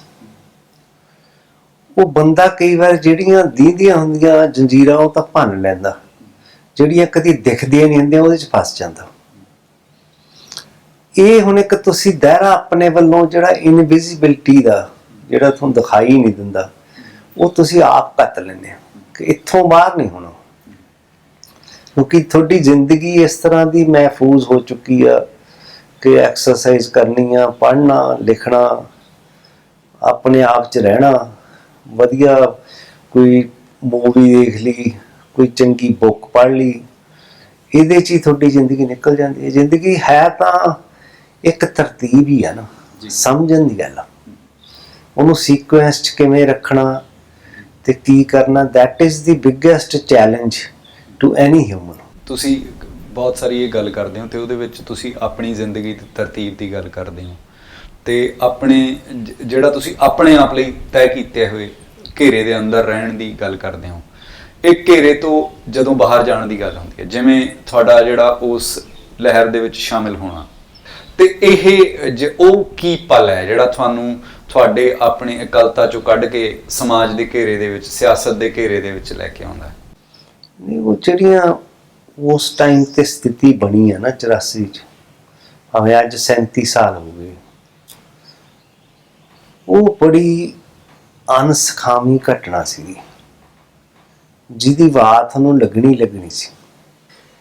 ਜੇ ਤੁਸੀਂ ਮਾੜੀ ਮੋਟੀ ਵੀ ਅਣਖ ਰੱਖਦੇ ਆ, ਗੈਰਤ ਰੱਖਦੇ ਆ, ਉਹ ਚੀਜ਼ ਨੇ ਤੁਹਾਨੂੰ ਇੱਕ ਤੁਹਾਡੇ ਅੱਗੇ ਬੜਾ ਵੱਡਾ ਸੰਕਲਪ ਲਿਆ ਖੜਾ ਕੀਤਾ ਵੀ ਹੁਣ ਜੇ ਮੌਕਾ ਆਇਆ ਤਾਂ ਤੁਸੀਂ ਕਿੱਥੇ ਖੜੇ ਹੋ। ਉਹ ਇੱਕ ਮੇਰੇ ਇਕੱਲੇ ਨਾਲ ਹੀ ਕੁਐਸਚਨ ਸੀਗਾ, ਹੋਊਗਾ ਹੋਰਾਂ ਲਈ ਵੀ ਉਹ, ਪਰ ਮੈਨੂੰ ਚੁੱਭਿਆ ਕਿ ਇਸ ਤਰ੍ਹਾਂ ਦਾ ਸੰਕਲਪ ਸਾਡੇ ਲਈ ਕਿਉਂ ਖੜਾ ਹੋਇਆ, ਕਿ ਆਪਾਂ ਇੰਨੇ ਦਬ ਗਏ ਆ, ਕਿ ਇੰਨੇ ਕਮਜ਼ੋਰ ਹੋ ਗਏ ਆ ਕਿ ਆਪਾਂ ਨੂੰ ਕੋਈ ਪੁੱਛਣ ਵਾਲਾ ਹੀ ਨਹੀਂ। ਉਸ ਚੀਜ਼ ਦਾ ਸੀ, ਉਹਨੇ ਫਿਰ ਇੱਕ ਖਿੱਚ ਤਾਂ ਪੈਦਾ ਕਰਨੀ ਸੀ ਨਾ ਜੀ। ਉਸ ਖਿੱਚ ਦੇ ਵਿੱਚੋਂ ਇੱਕ ਜਿਹੜਾ ਤੁਹਾਡਾ ਨਿਸ਼ਾਨਾ ਤੁਸੀਂ ਜਿਵੇਂ ਮੈਨੂੰ ਦੱਸਿਆ ਸੀਗਾ, ਉਹ ਇਹ ਸੀਗਾ ਕਿ ਵੀ ਜਿੱਡਾ ਵੱਡਾ ਇਹ ਸਦਮਾ ਹੈਗਾ 1984 ਦਾ ਆਪਰੇਸ਼ਨ ਬਲੂ ਸਟਾਰ, ਉਹਦੇ 'ਚ ਜ਼ਰੂਰੀ ਸੀਗਾ ਕਿ ਉਸੇ ਕਿਸਮ ਦਾ ਜਵਾਬ ਦਿੱਤਾ ਜਾਵੇ। ਇੱਕ ਜਿਹੜਾ ਵੱਡਾ ਨਿਸ਼ਾਨਾ ਤੁਸੀਂ ਤੈਅ ਕੀਤਾ ਸੀ ਉਹ ਸੀਗਾ ਕਿ ਪ੍ਰਧਾਨ ਮੰਤਰੀ ਓਕੇ ਦਾ। ਹਾਂ, ਖਿਆਲ ਸੀਗਾ ਤੁਹਾਡਾ ਖਿਆਲ ਸੀਗਾ, ਤੇ ਪਰ ਪ੍ਰਧਾਨ ਮੰਤਰੀ ਦਾ ਜਿਹੜਾ ਕਤਲ ਹੈ ਉਹ 31 ਅਕਤੂਬਰ ਨੂੰ ਹੋ ਗਿਆ, ਤੇ ਤੁਹਾਨੂੰ ਉਸ ਦਿਨ ਕੀ ਲੱਗਿਆ? ਕਾਫੀ ਵਸੀ, ਮਤਲਬ ਕਿ ਇਹ ਤਾਂ ਨਹੀਂ ਕਿ ਅਸੀਂ ਕੋਈ ਭੰਗੜੇ ਪਾਏ ਆ ਜਾਂ ਲੱਡੂ ਵੰਡੇ ਜਿਵੇਂ ਲੋਕਾਂ ਨੇ ਕੀਤਾ, ਪਰ ਇੱਕ ਤਰ੍ਹਾਂ ਨਾਲ ਅਸੀਂ ਕਿਹਾ ਸੀ ਵੀ ਆਪਣਾ ਇੱਕ ਜਿਹੜਾ ਮੀਲ ਪੱਥਰ ਆ ਉਹ ਤੈਅ ਹੋ ਗਿਆ ਜੀ। ਇਹ ਨਹੀਂ ਸੀ ਕੋਈ ਮਤਲਬ ਕਿ ਇਦਾਂ ਦਾ ਕੋਈ ਅਸੀਂ ਕੋਈ ਖੁਸ਼ੀਆਂ ਮਨਾਉਂਦੇ ਫਿਰਦੇ ਹੋਈਏ। ਪਰ ਦੂਜਾ ਪਾਸਾ ਜਿਹੜਾ ਮੈਂ ਪੁੱਛਣਾ ਚਾਹੁੰਦਾ ਸੀ ਉਹ ਇਹ ਸੀਗਾ ਕਿ ਵੀ ਤੁਸੀਂ ਵੀ ਆਪਣੀ ਜ਼ਿੰਦਗੀ ਦਾ ਉਹਨੂੰ ਮਕਸਦ ਬਣਾਇਆ ਹੋਇਆ ਸੀਗਾ ਤੇ ਉਸ ਖਿਆਲ ਸੀਗਾ ਯਾਰ ਜੀ। ਤੇ ਉਹ ਤੋਂ ਬਾਅਦ ਜਿਵੇਂ ਸੀਗਾ ਤੁਸੀਂ ਦਿੱਲੀ ਗਏ, ਦਿੱਲੀ ਦੇ ਵਿੱਚ ਉਸੇ ਦੌਰਾਨ ਬਹੁਤ ਵੱਡਾ ਕਤਲੇਆਮ ਹੋਇਆ ਤੇ ਤੁਸੀਂ ਇੱਥੋਂ ਕੱਢ ਕੇ ਉੱਥੇ ਚਲੇ ਗਏ ਤੇ ਉਹ ਪਲ ਕਿਸ ਕਿਸਮ ਦੇ ਸੀਗੇ ਕਿ ਜਦੋਂ ਤੁਸੀਂ ਇੱਕ ਹੋਟਲ ਦੇ ਵਿੱਚ ਰੁਕੇ ਹੋਏ ਸੀ ਤੇ ਬਾਹਰਲੇ ਪਾਸੇ ਜਿਸ ਕਿਸਮ ਦਾ ਮਾਹੌਲ, ਜਿਸ ਕਿਸਮ ਦਾ ਸਾਰਾ ਸੀਗਾ, ਜਿਸ ਕਿਸਮ ਨਾਲ ਲੋਕਾਂ ਨੂੰ ਕੋ ਕੇ ਮਾਰਿਆ ਜਾ ਰਿਹਾ ਸੀਗਾ, ਤੇ ਉਹਦੇ ਵਿੱਚ ਤੁਸੀਂ ਆਪਣੇ ਆਪ ਨੂੰ ਕਿਵੇਂ? ਮੈਂ 4 ਦਿਨ ਨਹੀਂ, ਥੋੜੇ ਦਿਨਾਂ ਬਾਅਦ ਮੈਂ ਦਿੱਲੀ ਗਿਆ ਸੀ। ਉਦੋਂ ਦਿੱਲੀ ਸੜੀ ਹੋਈ ਸੀ। ਓਬਵੀਅਸ ਸਾਈਨ ਸੀਗੇ ਕਿ ਇੱਥੇ ਅੱਗਾਂ ਲੱਗੀਆਂ ਨੇ, ਬਿਲਡਿੰਗਾਂ ਟੁੱਟੀਆਂ ਨੇ ਤੇ ਬੜੀ ਫਾਉਲ ਜੀ ਸਮੈਲ ਸੀਗੀ। ਕਾਲਾ ਕਾਲਾ ਤੁਹਾਨੂੰ ਥਾਂ ਥਾਂ ਤੇ ਦਿਖਦਾ ਸੀਗਾ। ਖਾਸ ਕਰਕੇ ਮੈਂ ਬਹੁਤਾ ਸਾਊਥ ਦਿੱਲੀ ਗਿਆ ਸੀਗਾ, ਬਾਹਰਲੇ ਪਾਸੇ ਤਲੋਕਪੁਰੀ ਵਗੈਰਾ ਪਾਸੇ ਤਾਂ ਮੈਂ ਗਿਆ ਨਹੀਂ, ਨਾ ਮੰਗੋਲਪੁਰੀ ਉੱਧਰ ਗਿਆ ਜਿੱਥੇ ਹੋਰ ਫੈਕਸ਼ਨ ਸੀ, ਜਾਂ ਜਿਹੜੀ ਸੈਂਟਰਲ ਦਿੱਲੀ ਆ। ਸਾਊਥ ਦਿੱਲੀ ਵਿੱਚ ਵੀ ਕਾਫੀ ਓਬਵੀਅਸ ਸਾਈਨ ਸੀਗੇ। ਸੋ ਉਹ ਅਨੋਰਮਟੀ ਵੀ ਕਿੰਨਾ ਕੁ ਭਿਆਨਕ ਇਹ ਹਾਦਸਾ ਹੋਇਆ, ਉਹ ਆਪਣੇ ਆਪ 'ਚ ਦ੍ਰਿਸ਼ ਹੀ ਦਰਸਾਉਂਦੇ ਸੀ। ਫਿਰ ਮੈਂ ਲੋਕਾਂ ਨਾਲ, ਜਿਹਦੇ ਨਾਲ ਵੀ ਚੰਗੇ ਚੰਗੇ ਲੋਕਾਂ ਨਾਲ ਗੱਲ ਹੋਈ ਆ ਜਾਂ ਮੈਂ ਦੇਖੇ ਨੇ ਆਪ, ਉਹ ਮੈਂ ਇੱਕ ਤਰ੍ਹਾਂ ਨਾਲ ਬੇਬਸੀ ਦੇ ਅਥਰੂ ਜੇ ਕੇਰਦੇ ਦੇਖਿਆ। ਤੇ ਸੀਗਾ ਸਾਰਿਆਂ ਦੇ ਜ਼ੁਬਾਨ ਤੇ ਨਾਂ ਵੀ ਇਹ ਕੀਤਾ ਕਾਂਗਰਸ ਨੇ ਆ, ਕਾਂਗਰਸ ਦੇ ਬੰਦਿਆਂ ਨੇ ਕੀਤਾ, ਕਾਂਗਰਸ ਦੇ ਲੀਡਰਾਂ ਨੇ ਕੀਤਾ, ਲੋਕਲ ਨੇ, ਉਹ ਸਾਰਿਆਂ ਤੇ ਸੀਗਾ। ਵਿਦਨ ਫਿਊ ਡੇਜ਼ ਸੀ ਮੇਰੇ ਖਿਆਲ ਕਿਤਾਬ ਆ ਗਈ ਸੀਗੀ, who are the guilty. PUDR ਨੇ ਜਿਹੜੀ ਰਿਪੋਰਟ ਹਾਂ, ਯੂਜਾ ਹੁਣੇ ਨੇ ਇਹ ਗੱਡੀ ਸੀ ਮੇਰੇ ਖਿਆਲ, ਸ਼ਾਇਦ ਤੇ ਉਹ ਤੁਸੀਂ ਦਿੱਲੀ ਤੋਂ ਲੈ ਕੇ ਆਏ? ਨਹੀਂ, ਹਜੇ ਬਾਅਦ ਚ ਆਈ ਕਿਤਾਬ ਤਾਂ ਮੇਰੇ ਕੋਲ। ਓਕੇ। ਹਾਂ, ਪਰ ਉਹ ਕਿਤਾਬ ਤੇ ਕਾਫੀ ਰੌਲਾ ਪਿਆ ਸੀ, ਸ਼ਾਇਦ ਗਵਰਨਮੈਂਟ ਨੇ ਡੱਕ ਵੀ ਲਈ ਸੀ ਕੁਛ ਜੀ। ਪੰਜਾਬ ਸਰਕਾਰ ਨੇ ਉਹਦੇ ਤੇ ਪਾਬੰਦੀ ਲਾਈ ਸੀਗੀ ਜਦੋਂ ਉਹ ਪੰਜਾਬੀ ਦੇ ਵਿੱਚ ਛਪੀ। ਹਾਂ, ਕੁਛ ਹੋਇਆ ਸੀਗਾ, ਦਿੱਲੀ ਵੀ ਰੌਲਾ ਪਿਆ ਸੀ। ਜੀ ਜੀ। ਮੇਰਾ ਤੇਜਪਾਲ ਵੀ ਸੀਗਾ ਉਹਦੇ ਚ, ਜਿਹੜਾ ਤਹਿਲਕਾ ਵਾਲਾ। ਨਹੀਂ, ਤੇ ਤਰਨ ਤੇਜਪਾਲ ਨਹੀਂ ਉਹਦੇ ਚ ਸੀਗਾ? ਉਹਦੇ ਚ ਸੀਗਾ, ਉਹਦੇ ਚ ਨਹੀਂ ਸੀਗਾ। ਨਾਮ ਲੱਖਾ ਸੀਗਾ, ਗੌਤਮ ਨਵਲਖਾ ਸੀ। ਹਾਂ ਜੀ ਜੀ। ਇਹ ਬੰਦੇ ਸੀਗੇ ਜੀ, ਜਿਹੜੇ ਐਕਟਿਵਿਸਟ ਸੀਗੇ। ਤੁਸੀਂ ਕਿਹਾ ਕਿ ਵੀ ਗੈਰਤ ਦਾ ਸਵਾਲ ਸੀ, ਜਿੰਨਾ ਗੁੱਸਾ ਸਭ ਨੂੰ ਆਇਆ ਤੇ ਉਹਦੇ ਨਤੀਜੇ ਵਜੋਂ ਤੁਹਾਡੇ ਹੱਥਾਂ ਦੇ ਵਿੱਚ ਹਥਿਆਰ ਆਏ ਜਿਹੜੇ ਚੱਲੇ ਵੀ। ਤੇ ਜ਼ਿੰਦਗੀ ਦੇ ਵਿੱਚ ਕਦੇ ਮੁੜ ਕੇ ਵੀ ਇਦਾਂ ਦਾ ਪਲ ਆਇਆ ਜਦੋਂ ਤੁਹਾਨੂੰ ਲੱਗਿਆ ਕਿ ਵੀ ਜਿਹੜਾ ਆਹ ਪਲ ਹੈਗਾ ਇਹ ਮੈਨੂੰ ਮੁੜ ਕੇ ਹਥਿਆਰ ਵੱਲ ਲੈ ਜਾਏਗਾ? ਨਹੀਂ, ਇਦਾਂ ਦੀ ਕੋਈ ਸਿਚੁਏਸ਼ਨ ਨਹੀਂ।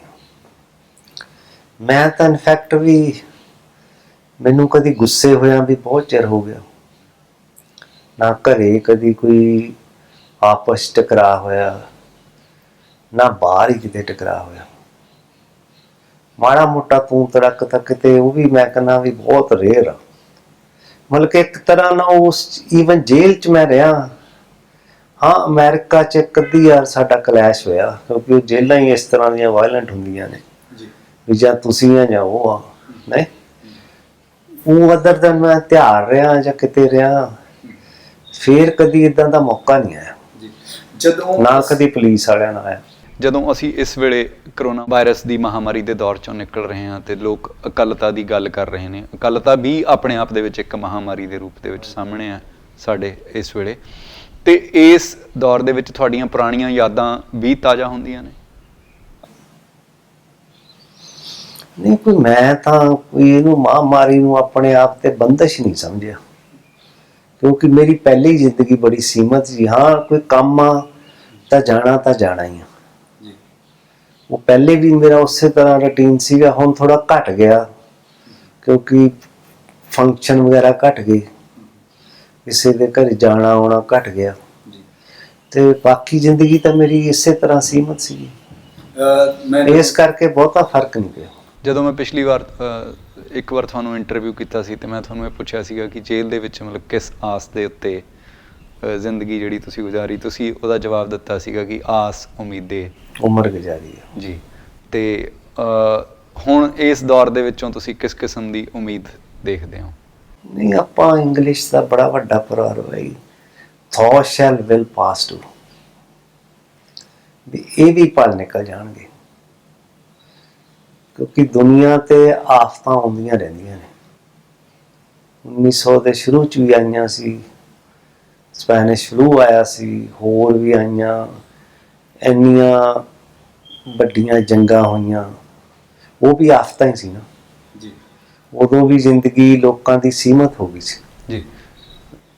ਹੁਣ ਇੱਕ ਤਰ੍ਹਾਂ ਨਾਲ ਇੱਕ ਬਿਮਾਰੀ ਨੇ ਘੇਰਿਆ ਮਾਨਵਤਾ ਨੂੰ, ਇੱਕ ਨਵਾਂ ਮਤਲਬ ਕਿ ਦ੍ਰਿਸ਼ ਆਇਆ ਜਿਹਨੇ ਉਹਨਾਂ ਦੀ ਹੋਂਦ ਨੂੰ ਲਲਕਾਰਿਆ। ਉਹ ਸਮਝ ਹੀ ਨਹੀਂ ਆ ਰਹੀ ਦੁਨੀਆ ਨੂੰ ਵੀ ਇੰਨੀ ਕਿਵੇਂ ਘਾਤਕ ਹੋ ਗਈ ਚੀਜ਼, ਕਿਉਂਕਿ ਉਹ ਮੁੱਕਣ ਤੇ ਹੀ ਨਹੀਂ ਆ ਰਹੀ। ਉਹ ਪਤਾ ਹੀ ਨਹੀਂ ਲੱਗਦਾ। ਆਪਣੇ ਤਾਂ ਚਲੋ ਸਿਹਤ ਦੀ ਅਵਸਥਾ ਹੀ ਇਦਾਂ ਦੀ ਹੈਗੀ ਆ, ਜਿੱਥੇ ਅਵਸਥਾ ਹੈਗੀ ਆ ਉਹ ਵੀ ਮਤਲਬ ਕਿ ਜਿਹੜੇ ਮੁਲਕ ਆ ਉਹ ਫੇਲ ਹੋ ਗਏ, ਉਹ ਇਹਦਾ ਸਾਹਮਣਾ ਹੀ ਨਹੀਂ ਕਰ ਸਕੇ। ਜਿਵੇਂ ਪਿਛਲੀ ਜਿਹੜੀ ਇੰਟਰਵਿਊ ਸੀ ਉਹਦੇ ਵਿੱਚ ਮੈਂ ਜਿਹੜਾ ਤੁਹਾਡਾ ਫਿਕਰਾ ਜੇਬ 'ਚ ਪਾ ਕੇ ਲੈ ਗਿਆ ਸੀ ਉਹ ਇਹ ਸੀ ਕਿ ਆਸ ਉਮੀਦੇ ਉਮਰ ਗੁਜ਼ਾਰੀ।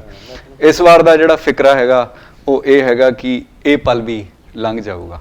ਤੁਸੀਂ ਆਪਣੀ ਜਿਹੜੀ ਇਹ ਜੇਲ੍ਹ ਦੀ ਡਾਇਰੀ ਹੈਗੀ ਇਹ 'ਚੋਂ ਕੁਝ ਪੜ੍ਹਨਾ ਚਾਹੁੰਦੇ ਹੋ? ਹਾਂ, ਮੈਂ ਦੱਸ ਦਿੰਦਾ।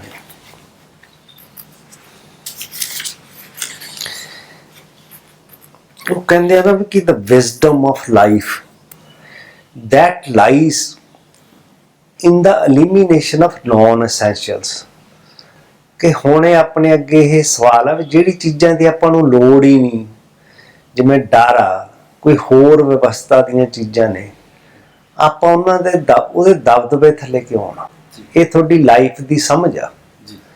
ਇਸ ਤਰ੍ਹਾਂ ਦੇ ਮੌਕੇ ਉਹ ਚੀਜ਼ ਪ੍ਰਦਾਨ ਕਰਦੇ ਆ। The wisdom of life consists of shedding the non-essentials। ਜਿਹੜੀਆਂ ਚੀਜ਼ਾਂ ਚਾਹੀਦੀਆਂ ਨਹੀਂ ਆਪਾਂ ਨੂੰ, ਉਹਨਾਂ ਨੂੰ ਆਪਾਂ ਐਲੀਮੀਨੇਟ ਕਰਨਾ ਹੀ ਆਪਣੇ ਲਈ ਚੰਗਾ। ਜੀ ਰਣਜੀਤ, ਤੁਹਾਡਾ ਬਹੁਤ ਬਹੁਤ ਧੰਨਵਾਦ। ਰਣਜੀਤ ਹੋਣਾ ਨੇ ਜਿਸ ਤਰੀਕੇ ਨਾਲ ਗੱਲ ਕੀਤੀ ਹੈ ਕਿ ਜਿਹੜੀ ਚੀਜ਼ ਸਾਨੂੰ ਨਹੀਂ ਚਾਹੀਦੀ ਉਹਦੇ ਤੋਂ ਖੜਾ ਛੁਡਾ ਹੀ ਲੈਣਾ ਚਾਹੀਦਾ। ਜਿਨ੍ਹਾਂ ਦੇ ਵਿੱਚੋਂ ਇੱਕ ਅਹਿਮ ਜਿਹੜੀ ਗੱਲ ਦੀ ਨਿਸ਼ਾਨਦੇਹੀ ਉਹ ਕਰਦੇ ਨੇ ਉਹ ਹੈ ਡਰ। ਜੇ ਡਰ ਤੋਂ ਛੁਟਕਾਰਾ ਹੋ ਜਾਏ ਤੇ ਇਹ ਦੁਨੀਆ ਬਿਨਾਂ ਸ਼ੱਕ ਬਿਹਤਰ ਹੋਵੇਗੀ। ਤੁਸੀਂ ਸਾਡੇ ਨਾਲ ਜੁੜੇ, ਤੁਹਾਡੀ ਬਹੁਤ ਬਹੁਤ ਮਿਹਰਬਾਨੀ।